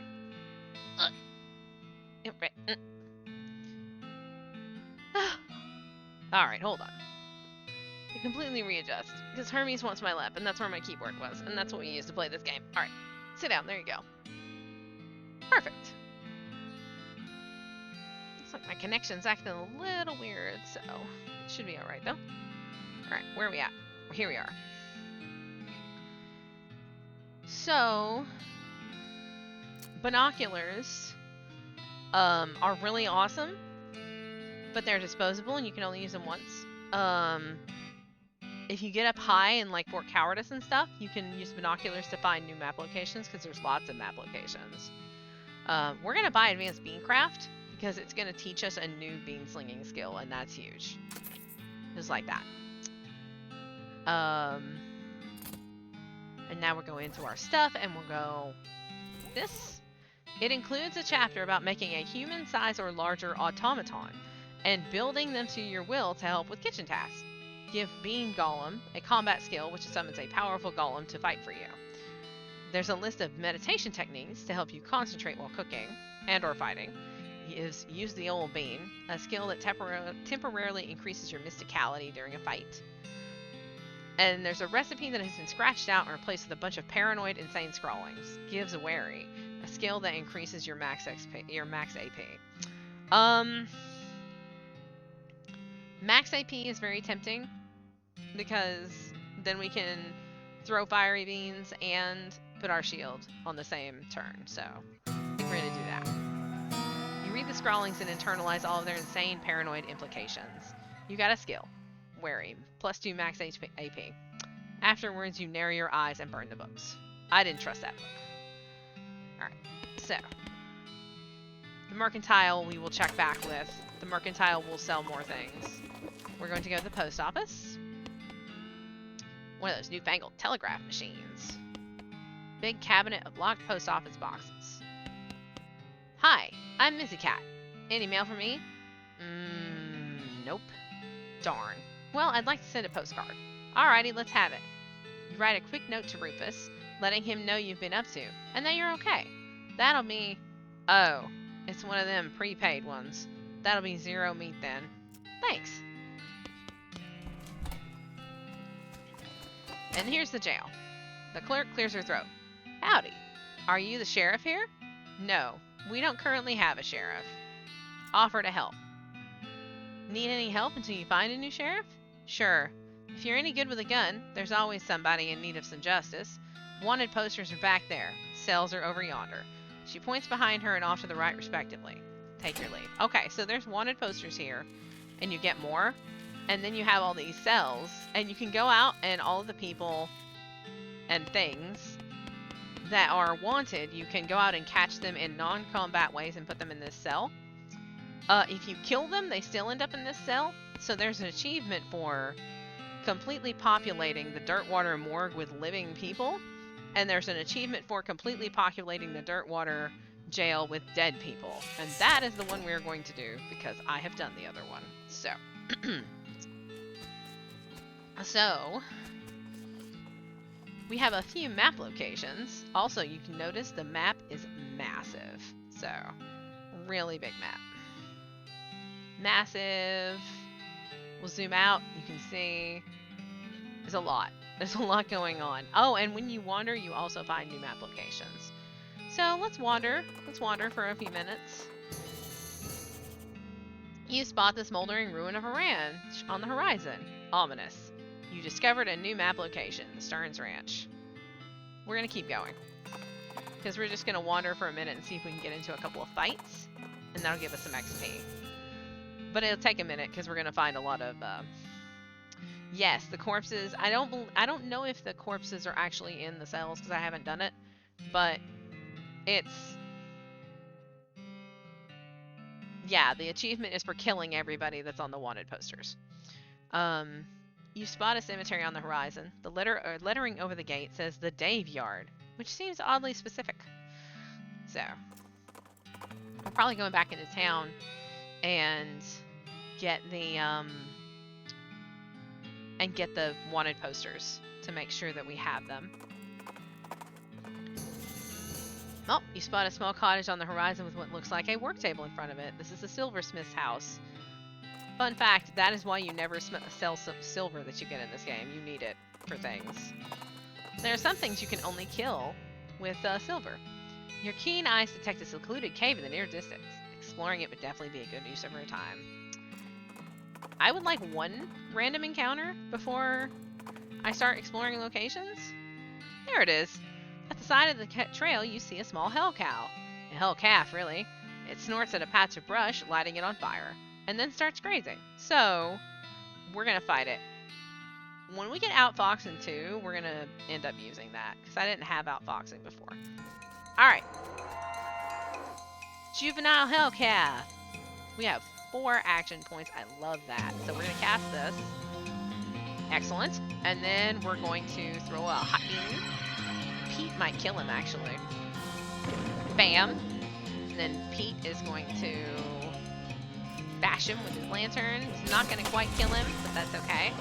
He's going to attack Pete instead of us, which we love. And then we're going to shoot him. Like this. Bam. Okay. So, beat up the Hellcat. Good job. We got XP. We leveled up. Mysticality, level 4, so we do more damage. We got an item. Tainted Milk. This milk moves of its own accord, perpetually solidifying and reliquefying itself according to its own curdled desires. Increase your spirit mysticality by 11 and your speed by 5 for the rest of the day. 34 meat. And we skin the cow and we get extra thick leather. Nice. Okay, so we're going to go back into Dirtwater for a second. We're going to... Oh, what's up, Pete? What's happening, Pete? The old Coal Ridge mine ain't far if you have a mind to check it out. What's it like? Never been, but it sounds like a friendly type of place. Am I forgetting anything? Poking around in Dirtwater to see if anybody needs any help. Thanks for the reminder. Right.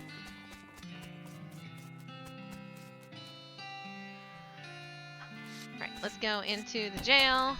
We're going to look at the wanted poster. It's a wanted poster. No, wait. You misread it. It's a wasted poster? Close enough. The poster read, Wasted. The Stripy Hat Gang. For grand theft paint and tasteless hat vandalism.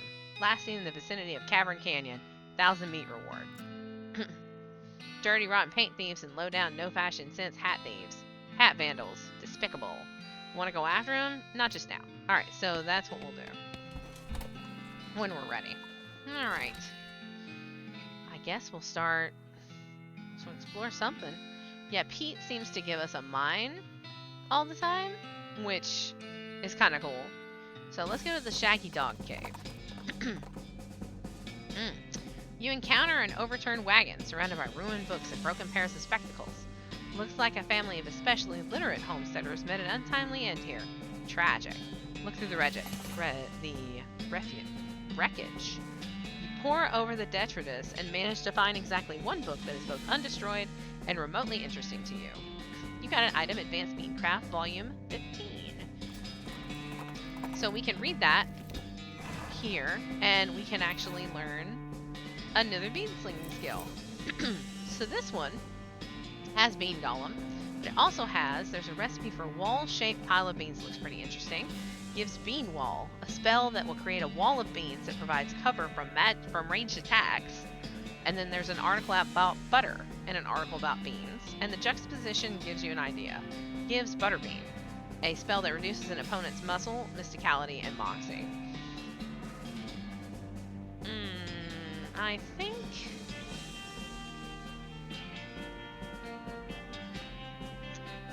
Butterbean's gonna be good later. Bean Wall's pretty good. I think I'm gonna go with the Bean Golem, honestly. You practice making servants out of beans until you're pretty good at it. You've got a skill, Bean Golem. Unfortunately, one of your early experiments gets a little rowdy and eats the book. Bad. Bad Golem. Alright, so now we can't harvest because we don't have foraging yet. Let's see what's in here. Hey, Pete. So there's a sign on the wall.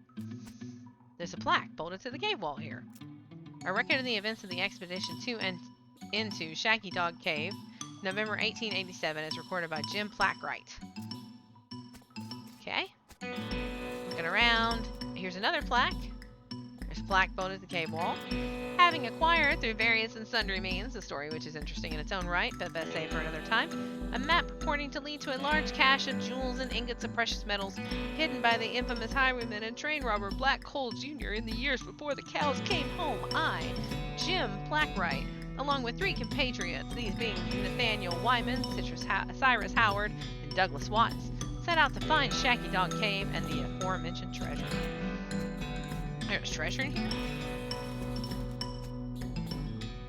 Our equipment and provisions consisted of 1 cart and a horse to pull it, 4 additional horses to be ridden, 2 shovels, a spade and a minding pick, a large coil of rope, 1 large basket of eggs, as well as an assortment of other trail provisions and cookware, my own collection of blank plaques and engraving tools, 1 large and shaggy dog, and a butt-for.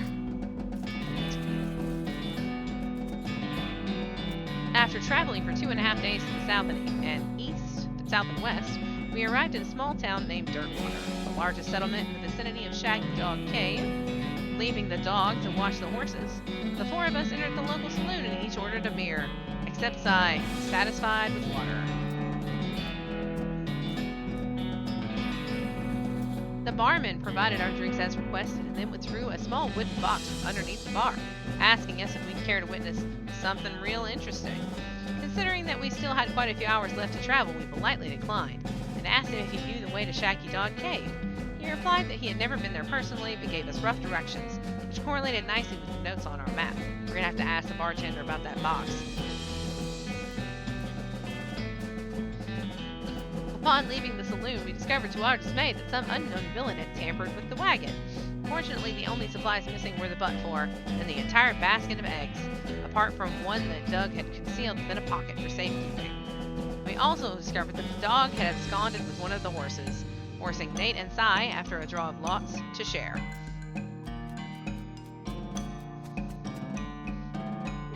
After acquiring a barrel of fresh water for the trip, as well as a replacement butt-for, we headed out into the open desert. The sun shone down mercilessly upon us, though we took small solace in the fact that it would have been far more intolerable had we made this expedition during the summer months, rather than November.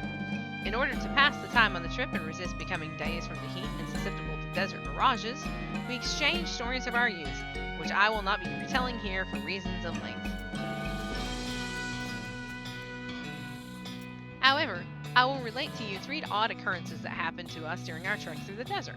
The first was 2 or 3 hours out of Dirtwater, when Nate noticed a glint of sunlight upon a metallic object partially buried in the sand. This was revealed to be a brass oil lamp of foreign design and manufacture, which fortuitously still contained a quantity of oil. Deciding this might come in handy, we stashed it in the wagon with our other tools.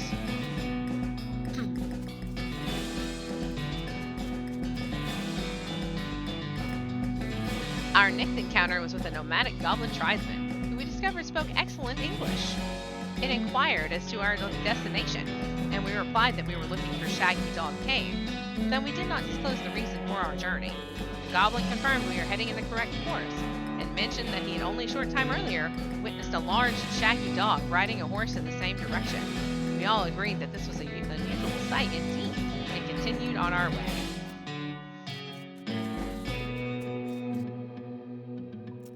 Sometime later, we encountered a large adobe hut, occupied by 2 identical-seeming old men with wild hair and long white beards. They invited us to take shelter from the heat, which we gratefully accepted, and introduced themselves as hermits. This struck me as peculiar given there were 2 of them, but I felt it would be rude to question them on that point. One of the hermits confirmed that we were near Shaggy Dog Cave, and the other hermit confirmed that what his brother said was true. They also commented that they had seen a large and shaggy dog riding a horse in that direction. We all agreed that this was an unusual sight indeed. The hermits refreshed our water supply in exchange for our butt-for, and we continued on our way, excited to finally be nearing our goal.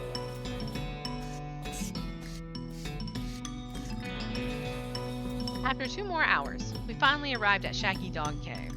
Carefully keeping our excitement in check, lest we become incautious, we unloaded our equipment and supplies from the wagon, and took a brief respite in the cool shade of the cave entrance. To celebrate our arrival, Doug unpocketed and shared the egg he had saved from our basket that had been stolen into Dirtwater. Once we were rested, we decided the time had come to explore the cave.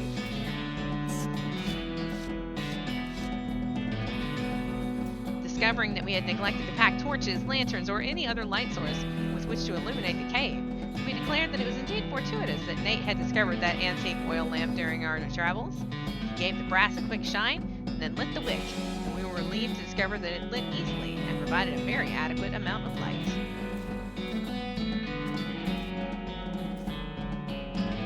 As we headed into the cave, we were further further encouraged by the fact that the floor was quite even and easy to traverse, and there were no side passages which might cause us to get lost. Despite this, I resolved to hang a number of plaques to mark our progress through the cave, and engrave them with the tale of our journey, such that others who discovered the cave after us might be entertained and edified by our story.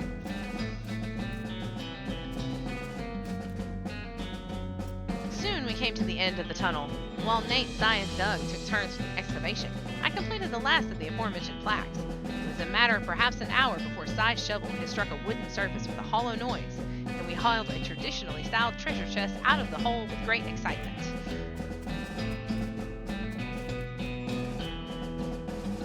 The chest was locked with an ancient and rusting padlock, which broke easily from a single swing of our pickaxe. We opened the lid slowly, and the flickering light of the antique oil lamp shone brilliantly upon jewels of every color and shiny ingots of precious metals, just as promised by the legends of Black Coal Jr. Joyous at our triumph, we loaded the chest into our wagon and began the journey home. Thank you for reading, and may your own endeavors be equally successful. Signed, Jim Plackwright. Here's a hole. A completely empty one. That's this cave. Whole cave. Yep. That's right. Whole cave is just a story. With plaques. Go ahead and go back this way. Rolling. This barrel rolling faster. We're gonna check outside to make sure we didn't miss anything. Hey P, what's up? The aristocrats. What? Hehe. Okay. Crazy Pete. Alright.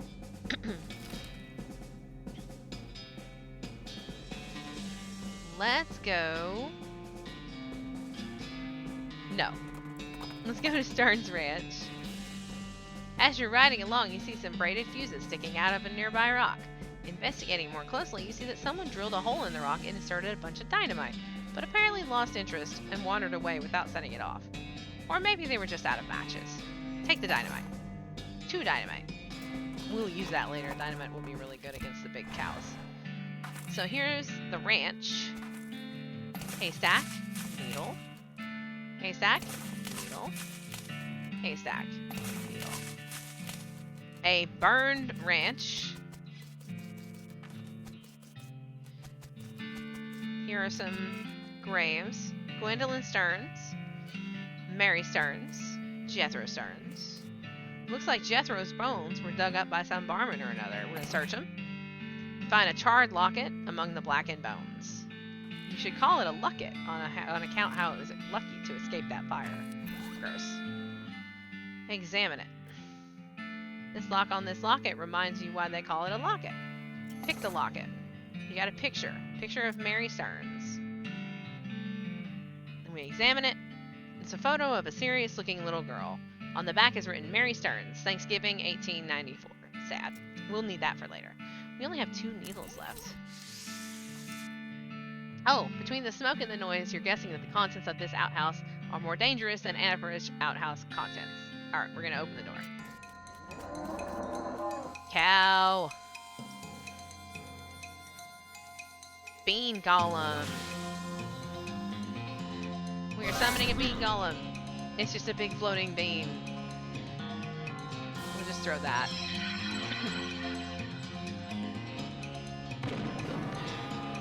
And then Pete's gonna chunk. Outhouse is now as safe as houses. Outhouses. Next level, we're gonna get more glamour. By the soft light of the fading embers, you see a glint of light from below. You hold your noise with one hand as you fish out your prize with the other. You got an item. Toilet pistol. This pistol is pretty comprehensively toileted up. Deals stench damage instead of physical, and applies poison. It's pretty good, honestly. Toilet pistol. Toilet pistol. There we go. Crates. Handful of nails. Ranch dressing. Wait.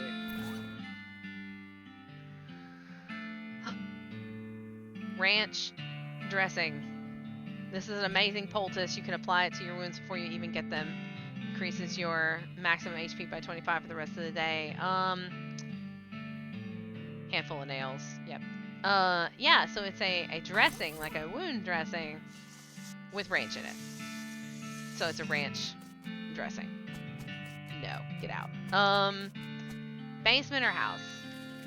House. Okay, so there's a box. We can't pick this lock because it requires lock picking.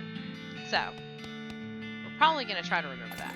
We got some blackened beans, which are going to give us another food thing. And they give you lots of food things because when you sleep, you lose your food buffs. All of the books on this shelf are burned, but you notice something strange about the back of the shelf. Investigate for Moxie. You definitely find your deft fingers find a hidden catch, and the back of the panel of the shelf slides away to reveal a secret compartment. There's a book inside. Got an item, Mary Stearns' diary. We're gonna look in this toy box too. The toy box contains a single object, a creepy burnt porcelain doll. We'll talk to it, shall we? It's a work of a moment to fix the doll's voice box. Pull the string. You pull the string. The doll's eyes roll back into its head, and its mouth begins to move. Hi, I'm Grace. What's your name? I'm Mizzy. Hi, Mizzy. You're nice. Do you want to play with me? Yeah, let's play. Hooray! Mary used to play with me, but we didn't get to finish our tea party before she went away. Will you help me finish it? Yeah, sure. Hooray, the game is almost over. Mary did such a good job. The doll's eyes roll forward. Go downstairs and get my cup. Do you know the magic word to make the mean cow let you into a secret room? No, what is it? The magic word is peanut butter. The doll goes silent. Got it. Peanut butter. You shudder as you realize that talking dolls haven't been invented yet. Alright. Mary Stearns' diary. First page says in little girl's handwriting, this is the diary of Mary Stearns. The AI in dairy is crossed out, and IA written above them. Oh, this is the dairy. Okay. The diary starts out typical kid stuff. You flip ahead until you notice the writing getting shakier. Found a doll under a cactus out back, and she told me her name was Grace. Mama and Papa don't believe me that she talks. They say I got a big imagination. Grace says the cows are going to get us, but Papa says we'll be okay because this weren't never a cow ranch. Grace says he's wrong, but Papa won't believe me. Grace says she can keep the cows away, but I have to play tea party with her. I don't like this kind of tea party, but Grace says it's important to keep the cows away. Mama was sad they couldn't find Effie. Papa says she's been gone so long and they think they should put up a cross, but Mama won't let him because she thinks he'll come back. Papa says she's only 11. How far could she have gone? And Mama starts crying again. Don't want to play tea party anymore, but Grace says I has to. Papa was out for 2 days looking for Joey, but of course he didn't find him. Mama cries so much. I tried to tell her him and Effie are helping keep the cows away, but she don't understand. I told Grace I'm not playing tea party again, but she says I gotta. And if I don't, cows will eat all 3 of us. She said either I get Mama or Papa to play, or else I gotta play by myself. That's the last entry.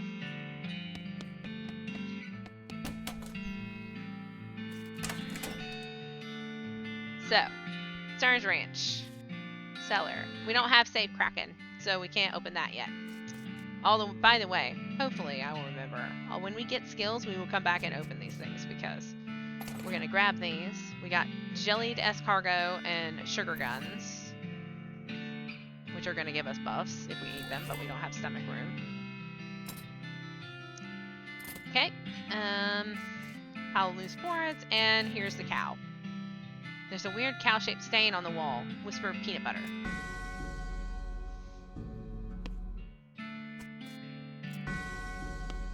So,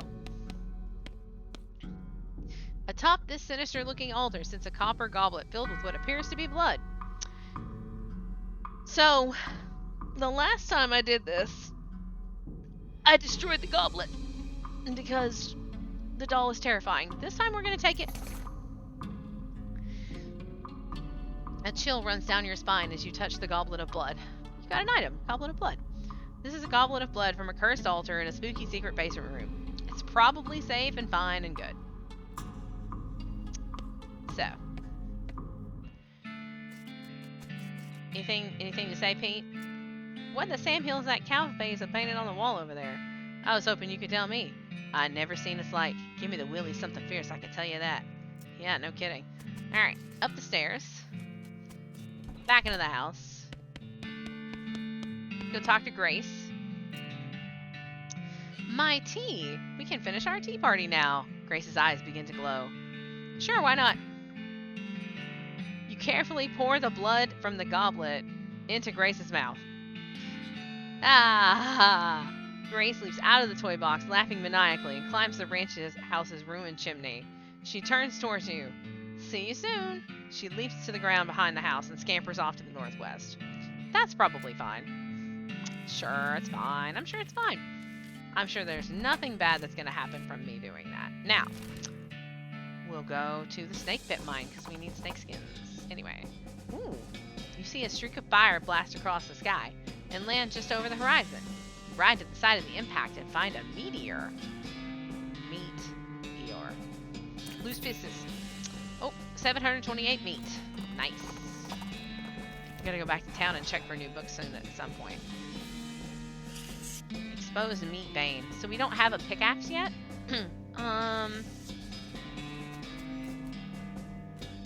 You look at the mining equipment. You have no idea what any of it does. Ask Pete to explain it to you. Hey Pete, do you know how any of this stuff works? I reckon I do, but I ain't gonna tell you. Don't want you getting any ideas, you see. Well, okay then. Rude. Alright. This is a coffee cactus. Alright. What do we got here? You can see a snake coiled up in the little hole. Pull it out and punch it. Coal snake. Punch the snake. Alright. 14. Oh yeah. No, we got a lot of damage and right now because of the way we've been leveling, so we do not need to actually use our golem yet. But we will use the golem. Glamour level 3. Then we got a coal snake skin. We're gonna get 65 meat. There's a smoking snake in this smoking hole. Pull it out and kill it. Fire-breathing coal snake. So, a lot less damage. So we're going to summon our bean golem. That doesn't end our turn. And then we're going to activate our bean shield. And that doesn't end our turn either. And then we're going to do stench damage. Bam! Because that's going to poison the snake. And then Pete is going to give the bean a pep talk. We're going to get bit. We're going to get set on fire, which is rude. And then the bean is going to go down there and just apparently smash the snake's head in. Okay. We're going to get Moxie next level. Skin it with our trusty knife. Get another skin. Over here, check this box. Stuff. This den is full of snake eggs. Snake eggs! Coal snake eggs. So, summon our bean. Summon our armor, since there are a lot of eggs here. And then we will...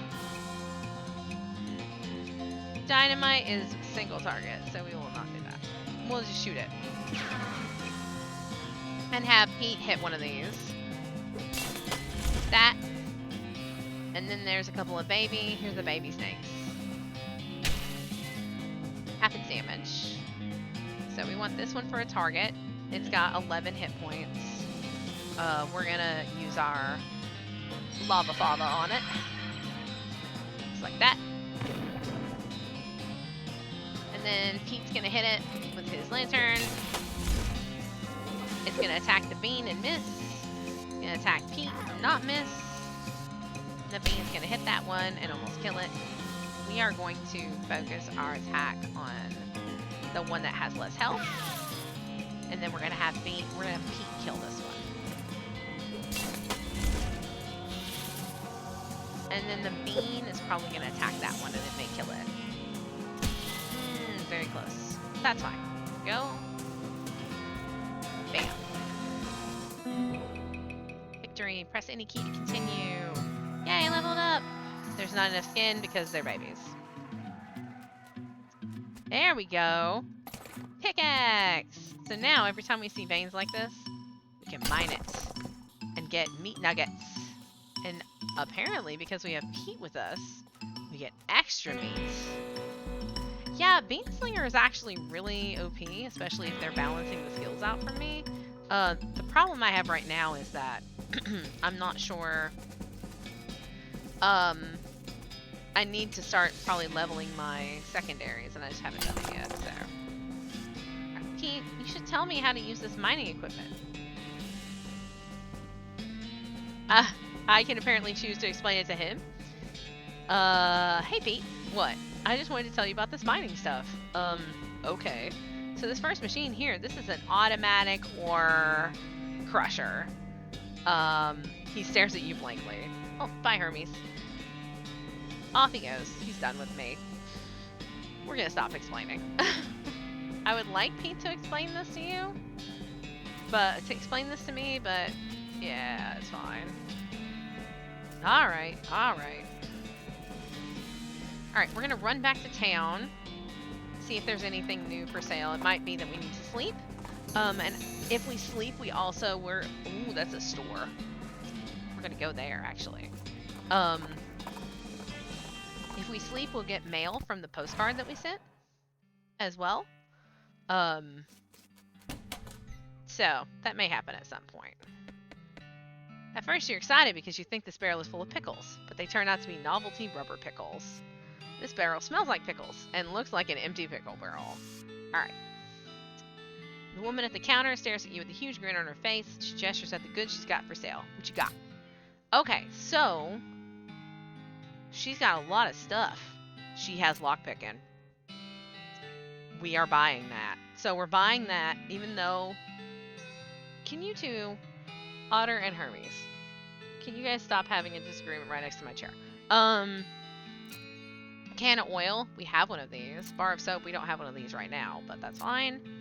Hammer provides the option to hammer things in certain places, particularly if you have some nails. So I do have nails, but we cannot buy both, and we need lockpicking. Like, we need lockpicking. So we're gonna buy lockpicking. I could afford to get another beancraft skill at the bean slinging skill. I want to buy these needles though, because we're gonna need more needles. So we're gonna buy those first. And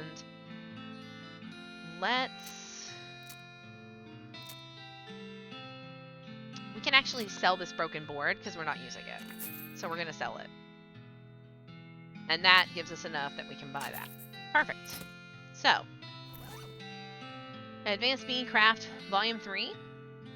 And that's going to give us Old Bean, the one that increases our mysticality. It also has... There's a chapter about cooking bean dishes so small that they have to be served intravenously, which gives blood beans, a skill that lets you regenerate health during combat. And then a poem scribbled in the margins whose word keeps shifting and changing gives Uncanny Presence, a perk that provides resistance against elemental damage. So we are going to go with the healing. You master the art of microscopic bean conjuration and fill your bloodstream with restorative proteins. Blood beans. Unfortunately, you get so distracted by your newfound vigor that you misplace the book. Whoops. Alright. Oh, and we also need to read the lockpicking. Because, lockpicking expertise. After you're done reading it, you donate it to a local orphanage. Soon those orphans will be able to make their escape.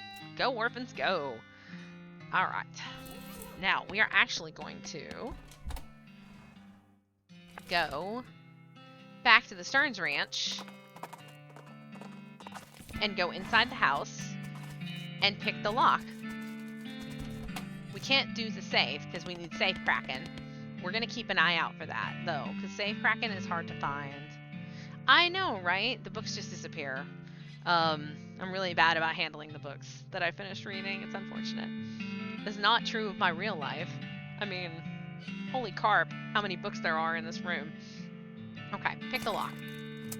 You pick the lock and open the box. Ooh, a document. You got an item, stock certificate. This is a certificate entitling the bearer to 23 shares of Western Chemical Limited, a company based in Yuma. Just sell it. It's a selling item. Perfect. Alright. Let's go over here to the silversmith's house, I guess. Oh. As you turn a corner, you come face to face with 3 bandits pushing a large barrel marked TNT down the trail. The four of you stare at each other for a moment, unsure of how to deal with this potentially violent happenstance. I could inquire about the TNT, but again, we don't have outfoxing.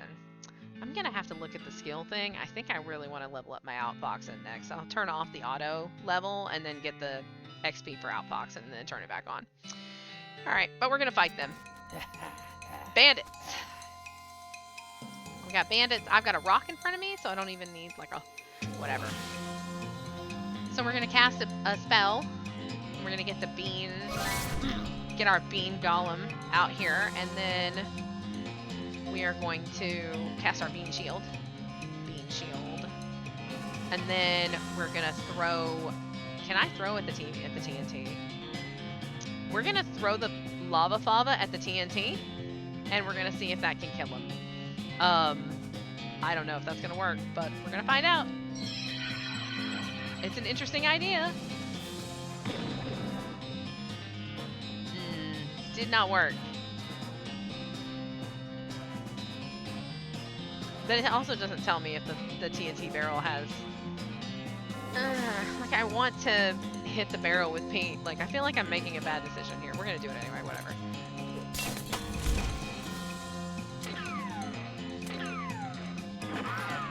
Ooh, Pete took a lot of damage from that. Alright, we're gonna stop messing around with this TNT barrel. Okay, we're gonna, we'll do melee, this, and then we're gonna have Pete bash this guy with his hot lamp. Oh, Pete's dead. We have made a mistake. But that's okay. We'll figure it out. He'll be fine. He'll be fine. We're just gonna do that. Because that doesn't end our turn. We'll just do this too. Perfect! I'll get more. Yay, we win. 30 XP. Holy banana sandwiches. And we got a whole bunch of drops. We got muscle level 3. A black hat that's going to give us +1 armor. A bandit pistol that does 5 to 7 damage. And black denim pants that give us armor. Holy carp. It's a lot of stuff.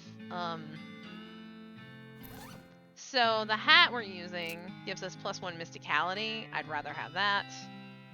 The pants are giving us spell damage. Those are better.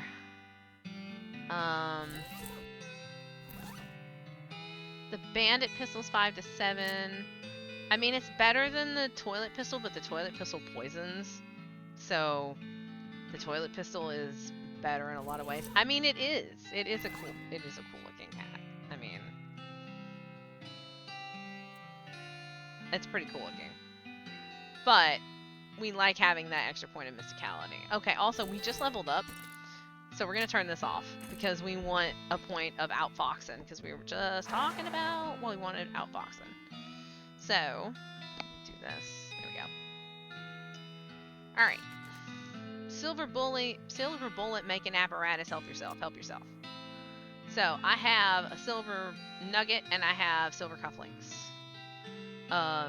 You can also smash silver bullets into needles. So we're going to wait to do that because the moment we do it, we're going to run out of stuff. Alright, we picked the lock. This takes safe Kraken 3. This is like a super save. But there's a spittoon in here, so we're going to do that too. Books. We need 10 Moxie? Wow. Alright. This bookshelf contains like 90 copies of Johnny Tremaine. There's something weird about it though. It's too neatly organized. Like maybe the guy was hiding something. Alright, we're gonna leave it alone because we need 10 Moxie. What's up, partner? Commence to scavenging. Yep. Anything in the table? No. Anything in the bed? Twin bed. Silversmith must have been a bachelor. Or a half-wit guy with a half-wit spouts. Alright. A spittoon! At least It looks like a spittoon, but it's next to the bed. It might actually be a bedpan. Investigate. What, really? I mean, if it's just a spittoon, that's bad enough. But it might be a bedpan, and that would be way worse. We're investigate. I feel like maybe you aren't getting what I'm saying. We're talking about an object that somebody probably uses when they wake up in the middle of the night and can't be bothered to walk to the outhouse. And the best you can hope for is that maybe they only use it to spit nighttime tobacco juice in which case it's only full of rancid, congealing tobacco spit. Investigate. Are you even listening to me? Or are you just sort of skimming past the text? Bedpan. I'm pretty sure there's treasure in there, and you aren't stopping me. Bedpan. Shut up. I'm investigating. Okay, fine. Have it your way. Your own filthy, disgusting way. It turns out to probably not be a bedpan, but it is definitely a spittoon, and it is definitely filled with rotting brown spit. Fish around in it. What is wrong with you? Bite me. Oh, good God. Okay. You plunge your hand in up to the wrist. It makes a gloop noise and breaks the thin skin of congealing toxins that was previously keeping the dire smell in relative check. Now you're choking in the miasma of oily, bitter chaw stink. You know that feeling you get when you're about to puke? How you get that taste back in the rear corners of your mouth, that metallic tang by the root of your tongue like you're sucking on a corroded old penny? Just tell me what I found already. You found a filthy, slime-covered old brooch. Are you happy? I bet you're going to put it on you without even washing it first. You got an item, revolting brooch. Look at those stats! Gives you +2 muscle, mysticality, and moxie. That's crazy. Maybe I will, so there. It's super better than +1 armor, thank you very much. Bam. And now we have 10 moxie. Search for secrets. Tucked behind one of the books you find a small envelope filled with receipts. About half of them are from a shop called the Silver Plater. He was crooked. The silversmith was selling cheap fakes. Oh well. He's gone now, and so are most of his customers. No sense in stirring up trouble at this point. Write down the location of the shop. Might come in handy. You discover a new map location, the Silver Plater. Anything here? Nope, we did the spittoon. We know we can't crack that safe. Then that way. Okay. Taking a second and having some water. Because Hermes is gone, so I can put my water cup back where it's easily accessible. Alright, where are we going?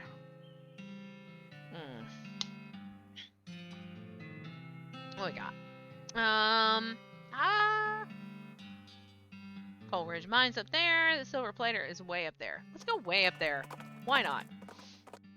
With a shout, well, more of a loud hiss, a skeleton leaps at you from the underbrush. She's wearing a cavalry hat and has a cavalry saber, but isn't riding a cavalry horse, which I'm pretty sure is the main thing that differentiates a cavalry from infantry, if not the only thing. Question her designation. Requires outfoxing 3. Man, we get this outfoxing up, we're going to be able to do all sorts of cool stuff out here. Fight the skeleton. Oh, they're quick. They're faster than us. Wow, they one-shot Pete. Holy macaroons, and they have 69 health. Okay.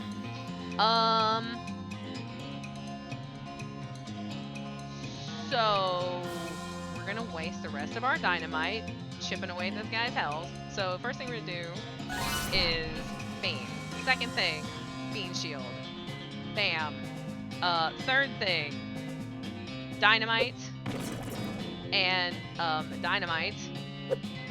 Right. Much more reasonable. Alright. These things don't do that much damage. This thing does damage. 10, hot, and does not kill the bean. The bean is very tough. So we don't have really any more AP, but we can totally shoot the thing and give it. It's immune to poison, so at least it gets that. The bean is not hitting it, but it's distracting it.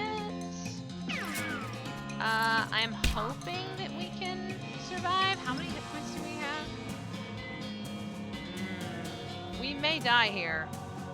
I don't know. I've never died in this game. Well, we'll see. What else can we do?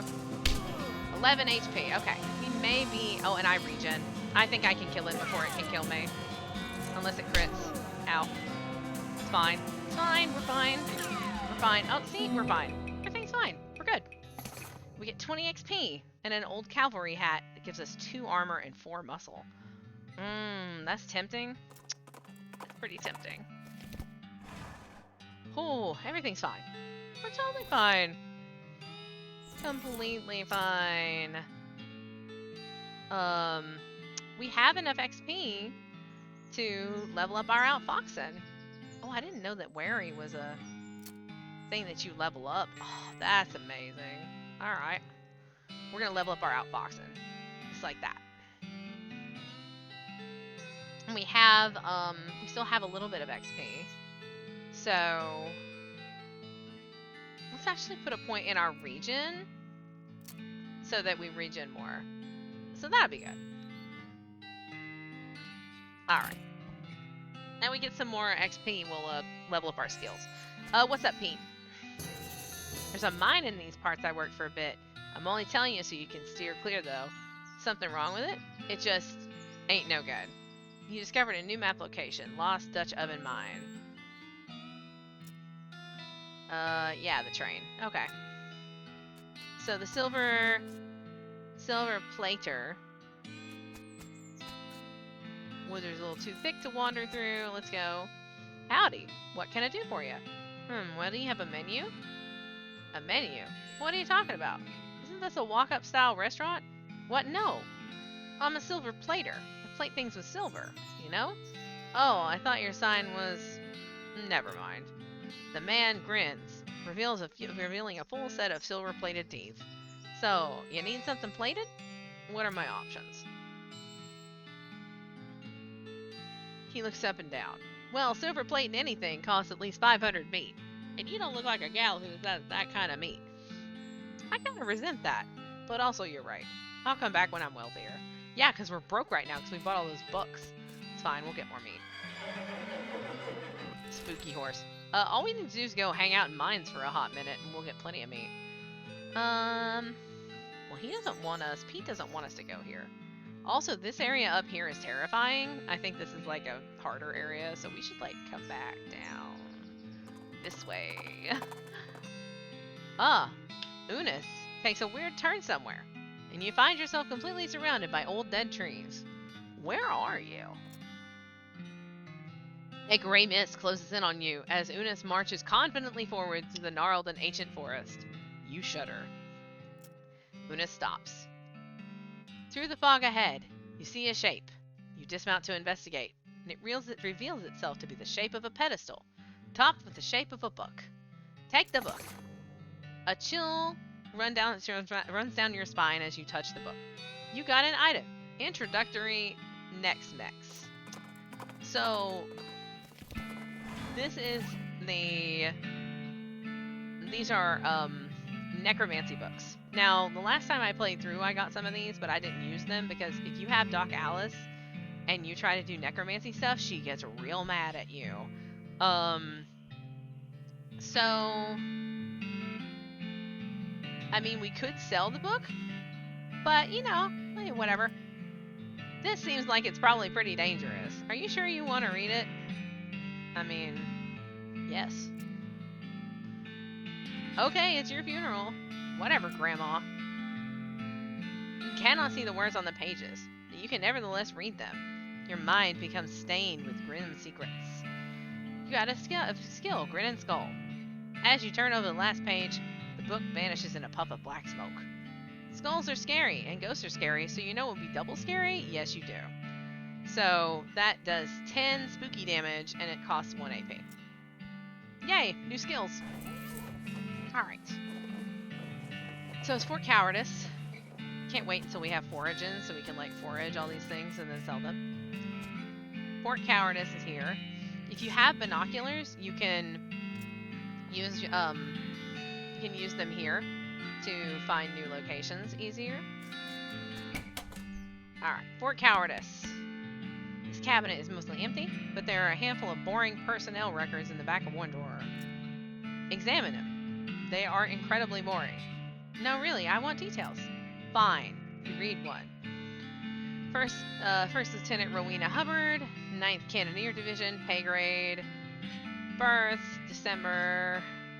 Blood type, wounded in action, satisfied? No. Another. Missed days, accrued sick days? No, another.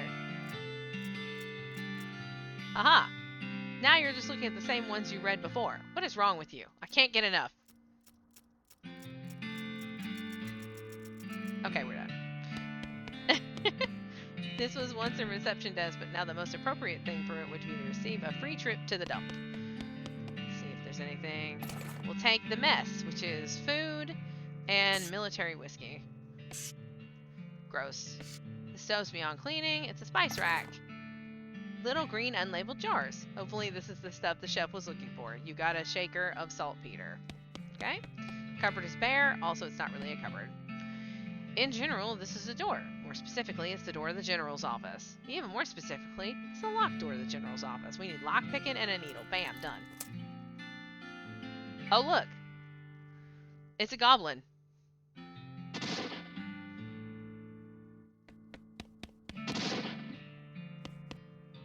The goblin is seated at this desk, is repeatedly firing their pistol at that pie safe. Get their attention with violence, or leave them to their business.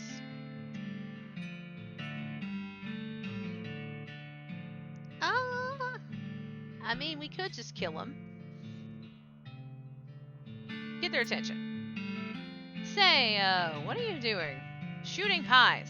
Always shooting pies. Can you elaborate on that? Why shooting pie? Yes. To destroying, obviously. Must to destroying a terrible pie. What is wrong with a pie? Bah, a human will never understand it. Ask again. No, really. Why a pie shooting? Shut up! So much angry. Keep trying. Look, I am pretty sure being a pie is destroyed. Destroy a... Huh? Look, so many holes in a pie safe. You winning. A pie is dead. You certain being? Waiting here. I will check. You peek through the bullet holes. Yep, that pie is shot to hell. Hooray, you are a success. A pie is so very destroying being. I doing it? So much doing it. But now what? Huh? What I shooting now? I guess you find another pie? What? There are more pies being? Yes? A world is full of pies. Oh no, this violencing will never ending. Sorry being, not wishing to enabling this behavior. No, this is my cross-bearing. I must going and continuing the fight. Okay. Thanking you. Okay, I wish you good luck against the forces of pie. Outfox them. You should be leaving a hat and gun. Having a fresh start. Yes, correct being. I will fighting each pie as if it's first pie being. Got an item. General Gobb's hat. General Gobb's pistol. General Gobb strides out the door. Jaw clenched, eyes resolute with pie hatred. Well, that was weird. I guess I'm the general now. General Gobb's hat gives us 2 muscle. General Gobb's pistol is 6 to 8 damage, which we're gonna go over the toilet pistol currently. And what's in this desk? Anything? Nothing? No. Okay.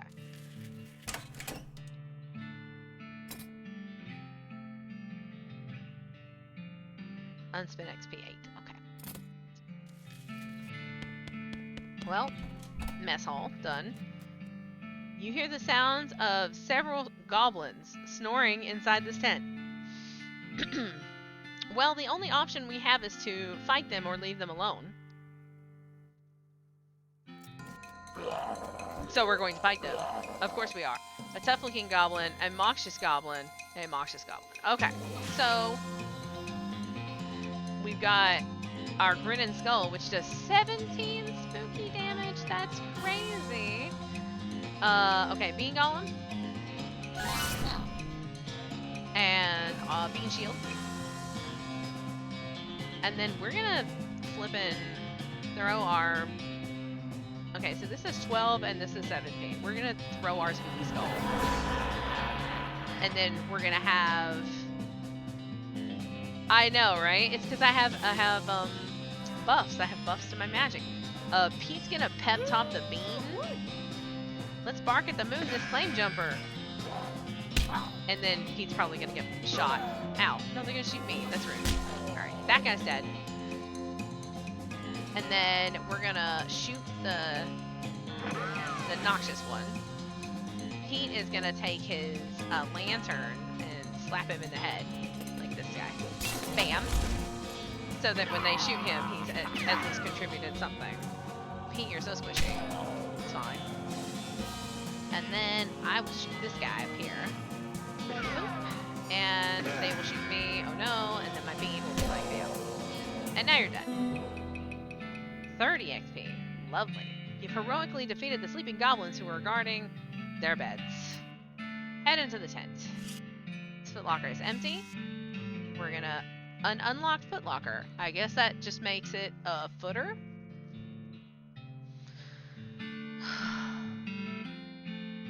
Open the footer. Smelling salts, incendiary bullet, full canteen. This footlocker is still locked. How many flippin' needles do I have right now? Because I only have one needle. That's hard. That's a hard call. Oh. Puts out fires in combat. That's interesting. Sets an enemy on fire. Additional action point. Nice. What about this one? Oh, kick it open. Smelling salts, incendiary bullet. Alright, we're not going to use my needle yet, because we might need it somewhere else. This is the math tent. This shelf still has some unlooted medical supplies. Render them looted. Army field trauma kits. Used in combat, restore 10 HP. And military grade whiskey. Okay. This cot is soaked in blood. Yikes. Ah, base of the papers and anatomical diagrams scattered across the surface. You're guessing this desk belonged to Fort Cowardice's nurse. Papers. They're mostly boring medical records. Dental, daguerreotypes, lamentations that antibiotics haven't been discovered yet. That kind of thing. Hey, wait. What's this? Looks like it might be important. Marching orders. With a diagram. They're just a bunch of disgusting drawings of sliced open bodies. Okay. And then this tiny safe. We do not have safe crap in. So we have to wait. And then there's a beat up tent. That sign says toilet and goblin, which makes it seem pretty likely that goblins use this tent as a toilet. No way are you gonna go in there. Yikes. This mishap definitely got somebody fired, and it's an unusually sized cannonball. We will take it. Demi-culverin cannonball. It's heavy.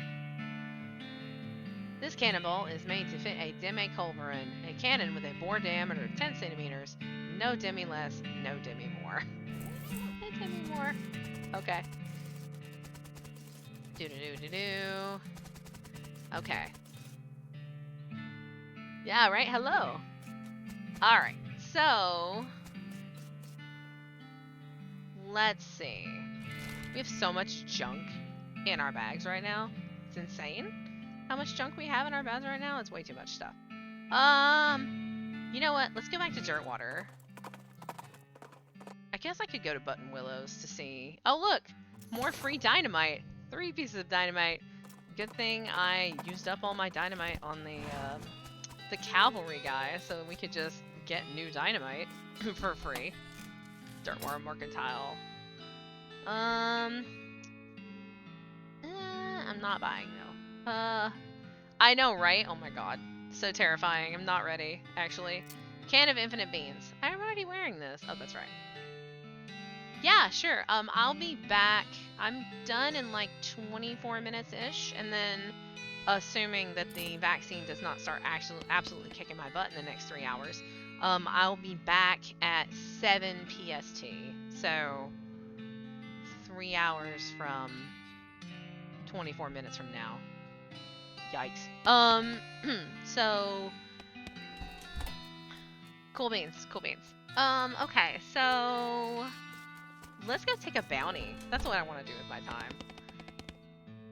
Yeah, it's the wasted poster. We gotta go kill the Stripey Hat Gang.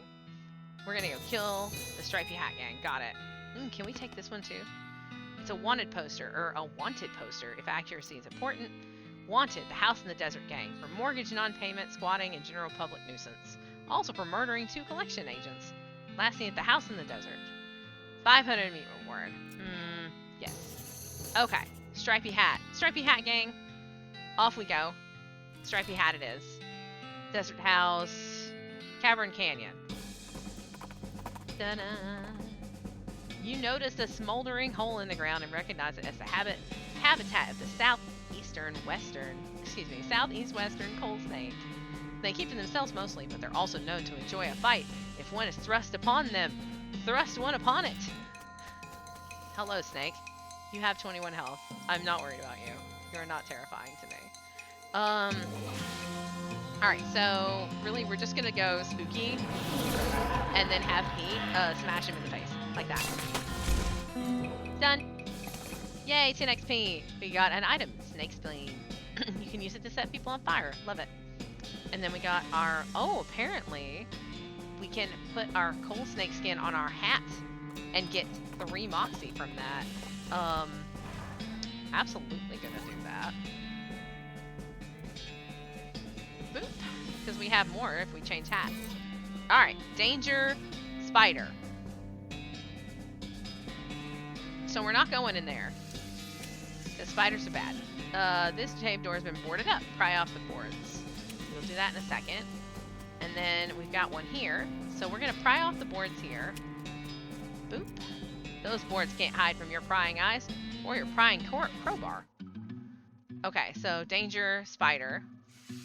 This is a spider door. This door has like 15 deadbolts on it. The note tacked to it says, please don't open this door unless you want to get eaten by a giant spider. Even then, don't open it, because the rest of us don't want to get eaten by a spider. It isn't even signed, so you can hardly be expected to take this seriously. We're absolutely taking it seriously because we're afraid of spiders, so we're not opening that door. No way! Absolutely not. So we're sneaking. You can see the gang on the other side of this big pile of junk, but you're not going to be able to get to them from this end. Maybe if you had more legs, you'd be able to pick your way through it. Gross. Gross. Alright, hold on. Alright, so this is the connecting cave. We're gonna go out this way. I think if I go in this cave, they're gonna pick a fight with me. I am okay. There's probably an achievement for going in and messing with the giant spider. Oh god. I don't wanna. But there are hidden achievements and I don't know what they are. Maybe we'll just open the door? Open the door. The tunnel behind this opening goes straight up. There's no way to get through it unless you're a giant spider. Okay. So now the door is open. Yo! Yeah, there we go. You hear a horrible skittering noise, followed by a scream, followed by more horrible skittering noises, followed by more screams, followed by some rapping noises, followed by some muffled screams. Then there's more skittering, then silence. Go inside.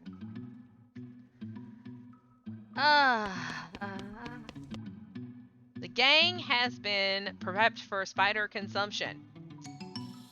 Arrest them, which will put the spider sacks in the cells, and they're all alive. Or leave them for the spider, which is the ruthless option, and that is what we're going to do. Gross. You step outside to wait for the inevitable. It's nature's way.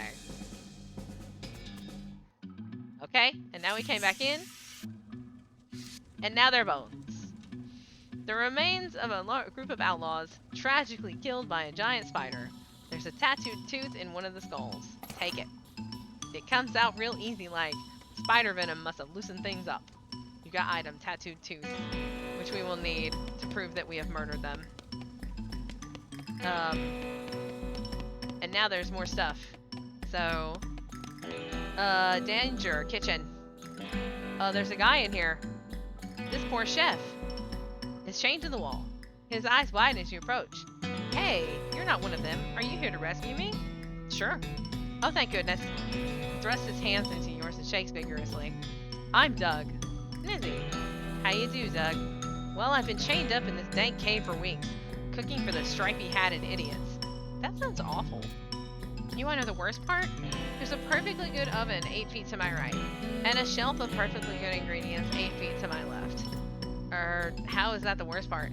This chain is only 4 feet long. Oh, that's rough. I know, right? There I was, fresh out of culinary school with a million meat idea in my head, and now here I am, 4 feet shy of my dreams, cooking the same pot of soup over and over again. What million meat idea? You promised not to steal my idea, right? Yeah, I promise. Okay then, it's a new kind of sandwich, or maybe a taco. It's so revolutionary that I'm not quite sure where it fits in the whole hand food taxonomy, to be honest. Anyway, in the middle of it there's a sausage, but it's sausage made from the cheapest possible parts of a pig, ground up so fine that you can't identify them anymore. Okay. And it's served in a long split roll, which soaks up the grease so you can't tell how fatty the sausage is.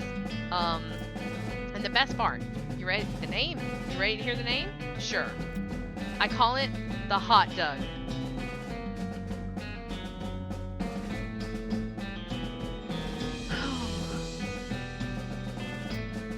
What'd you think? How about the Hot Mizzy instead? Don't be ridiculous. Hot Mizzy. What does that mean? Ridiculous. Hey, there's no need to be mean about it. Not that any of this matters. Even if I did it off this chain, there's no point in hanging around this empty cave making hot dogs just for myself. I don't even like the taste of them. You could set up shop in Dirtwater. Brilliant. You're a genius, Mizzy. Hot dogs for sale all day, every day. I'll make a mint. Say, there's an idea. What if I added mint to the sausage mixture? You help him break his chains. He leaves the cave, hauling the oven and the shelf full of ingredients, muttering to himself about new sausage recipes. Nothing left. He took everything with him, but now we have a new vendor in Dirtwater. What's in the bar? All of these bottles are empty. There's a few full bottles. Cheap stuff. Taking it. And there's bones. Looks like this place needs a new bartender. He had a jaw harp in his pocket. Maybe they killed him for playing the jaw harp too much. It's a little twanger. You can pluck it if you like. Pew, pew, pew. I know we need that because I know. Things I know. Alright. So, they're dead. Effective. Criminally effective. To the desert house.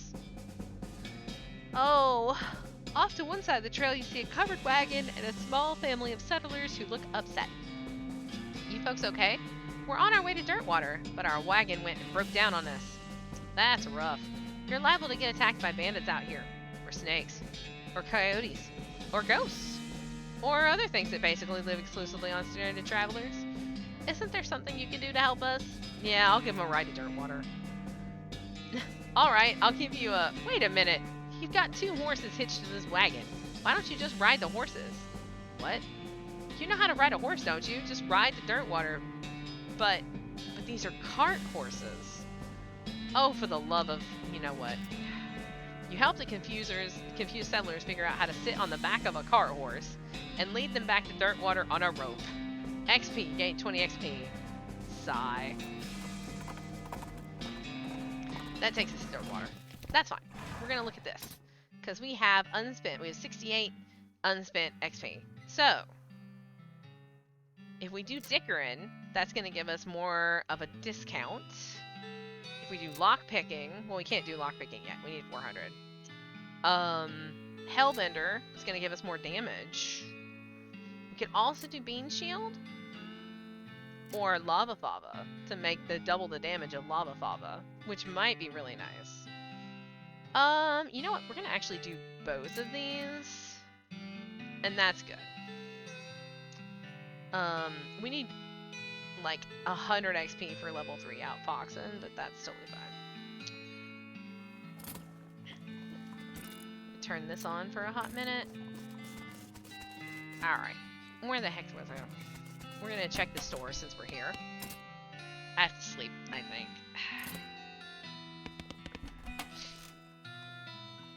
And I believe if you go in here... Oh, I give them the tooth. That's right.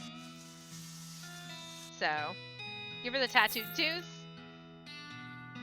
Tattooed tooth of the leader of the Stripy Hat Gang, alright, I'd recognize it anywhere. 1,000 meat and 30 XP. There's another wanted poster. The wanted poster reads, Wanted, the Potemkin Gang, for unlicensed civil engineering and flaunting of construction regulations. Last seen in an unregistered settlement north of Dirtwater. Yeah, give me the location. Alright. So let's go to the desert house, because that's where we were going. Your booze sense alerts you to the presence of a rock. Confused, you move the rock, and sure enough, there's a bottle of booze behind it. Got an item, cheap whiskey. Shoo, you were afraid for a second your booze sense had been replaced with some kind of rock sense. Good news. As you dismount and approach the house where the bandits are holed up, you hear a voice from inside say, What was that? Uh-oh. Looks like you're going to have to be sneaky if you want to avoid a full-on fracas. Sneaky is my middle name. Wait, really? Yes, Sneaky is my middle name. Okay, if you say so. Thanks. So now if you go here, my middle name is now Sneaky. I am Missy Sneaky Cat. That's one of the reasons why I did that, because it's amazing. Missy Sneaky Cat is like amazing. It's perfect. So we've got an angry dog. Angry dog. Trying to sneak up. Okay. From the sound of it, you'd say this doghouse contains an angry dog. This doghouse contains an angry dog. Very funny. You're not going to be able to get past it without alerting the gang inside the house. So, we don't care about killing the dog, I don't think. We could give the dog a bone, or we could just kill it. I don't like killing dogs. It's fine. Alright, so it's actually, yeah, it's the bandits. So we're just gonna attack the bandits now. Alright.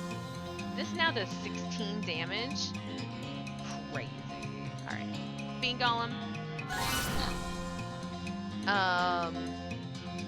Does as much damage as Spooky now. That's really good. We want armor. 18, 21, 18. Alright, so let's take out the guy in the front.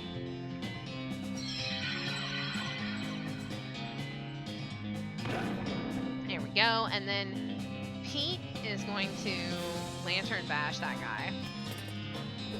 Bam. And then Pete's gonna get shot a couple times. Goodbye. And then the Bean is gonna go down. Do that. Like, I don't care if Pete dies, because, yeah. I mean, he shouldn't die as much as he does, but I think that's one of the reasons it's hard to use him, because he dies a lot. Which is fine. Shoot the Bean. Bean's gonna go over there and get bam. And then, I mean, yeah, basically. Shoot the Bean. I like this Bean Golem spell. That's very good. Alright. Physicality. Yay. Alright. And then justice has been served to the old house gang. Got 30 XP. Item, bag of ears and such. You didn't feel like carrying the entire house and the desert gang back to town, so you just took a few bits. Hooray! We got a 6-gun. Ooh, fancy 6-gun that gives us +1 Moxie. And, yeah. Yes. Yes. If I die, it's over. So, like, that's why I have so many things that can distract them, because if I die, it's all over. Alright, we wanna... You should let me in this house. But I'm pretty sure you can't go in the house even if you, like... Yeah. The dog has wandered off in search of better masters. So, let's see. Almost done for today. Let's go... I'm pretty sure this is the one that is like... I know which one this is, so I think we're gonna not do that yet, because it's something else. Let's go back to Button Willows. We'll take a peek and see if there's anything new. We're gonna help this family pack. You encounter a family of scared settlers trying to pack their wagon to head back east out of Dirtwater. They're having a hard time getting everything situated. Help them pack. Using your advanced spatial skills. Nestle everything into the wagon with space to spare. Now they won't have to leave their children behind. Well, I guess that's good. Yay, grit level 3. Alright. So, I'm gonna go ahead and do that again. have anything new? I haven't slept. No. But you do have disposable binoculars. We will go ahead and buy those. Because what we will do is we will go to Fort Cowardice. We'll go inside Fort Cowardice. Go here. Use your binoculars. You spy an old mission a ways north of town. Discover a new map location. Old mission. Climb down the watchtower and pitch the binoculars in a nearby trash can. Keep Fort Cowardice beautiful. Okay. Let's go back to Dirtwater. So, we actually are going to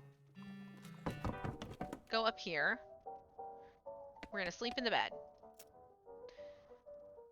You go to sleep. You dream that you're looking into a mirror in a pitch black void. For some reason, you eat an entire poem. You wake up ready to face a new day. Well, okay then. You wake up refreshed and restored and hungry and sober. Day 2. The second day of the rest of your life. Go to the mirror. Insult yourself.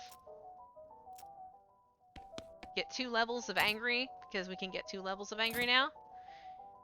Plus 6 to all our stuff. We go here, and we go to food. And then we want... Yeah, I think I like... Yeah.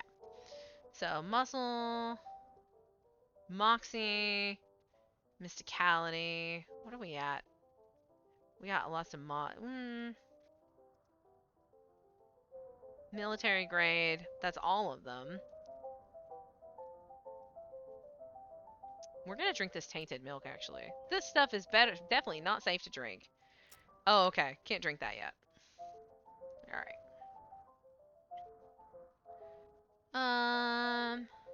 We can eat 2 things. So, let's eat...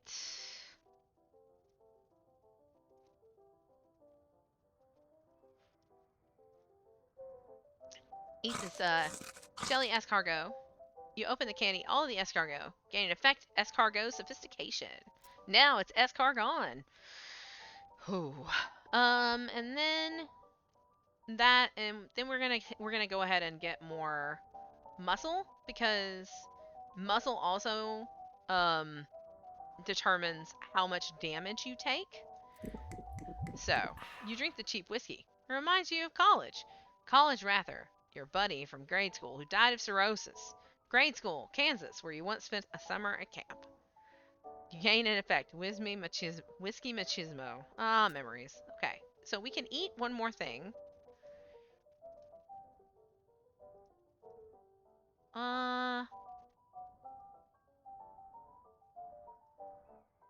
We will...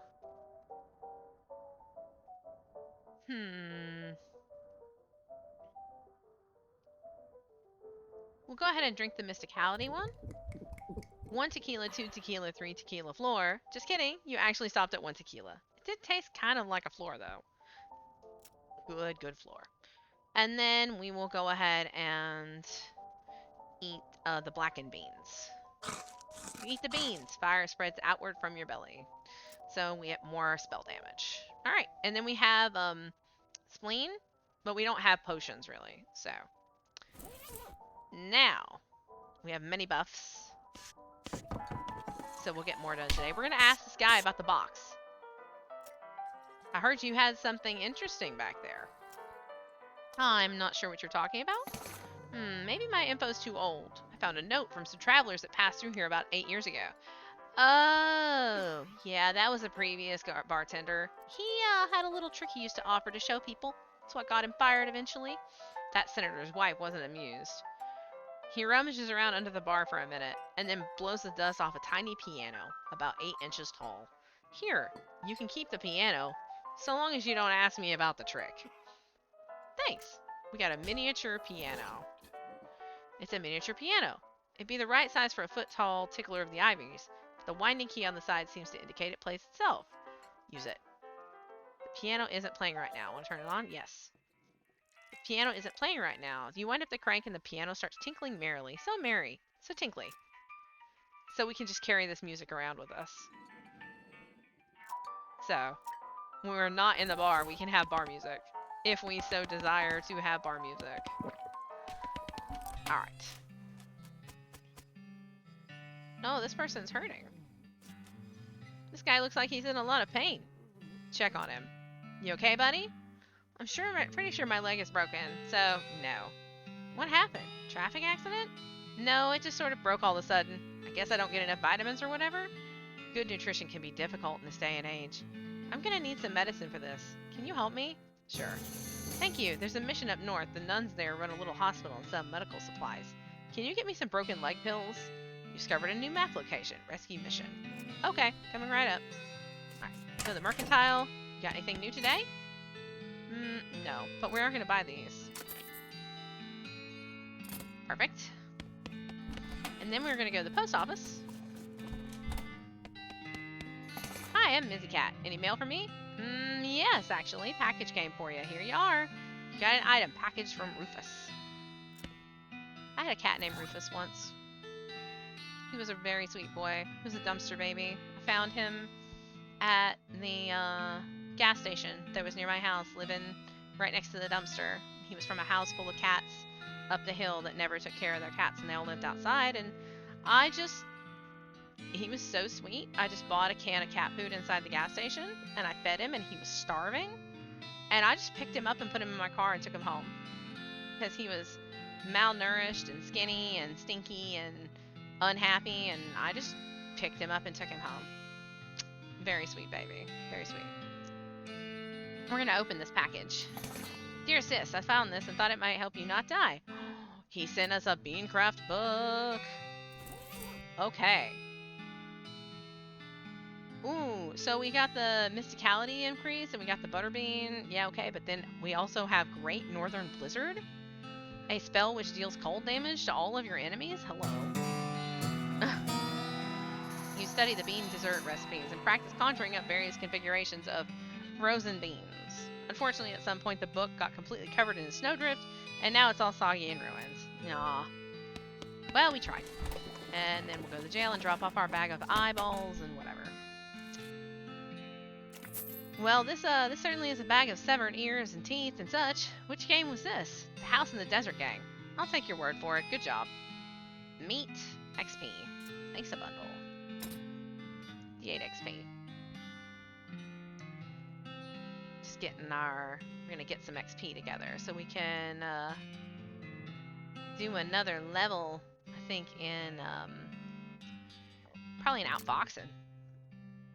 Since we keep getting outfoxing options. Okay. So yeah, it's 4 o'clock, so that's me calling it. This is West of Loathing.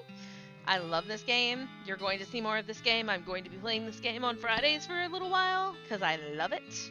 I have this game on Steam, if you want to pick it up. It's been around for a little while. And there's also DLC that we will end up playing, Gun Manor. Super excited about that.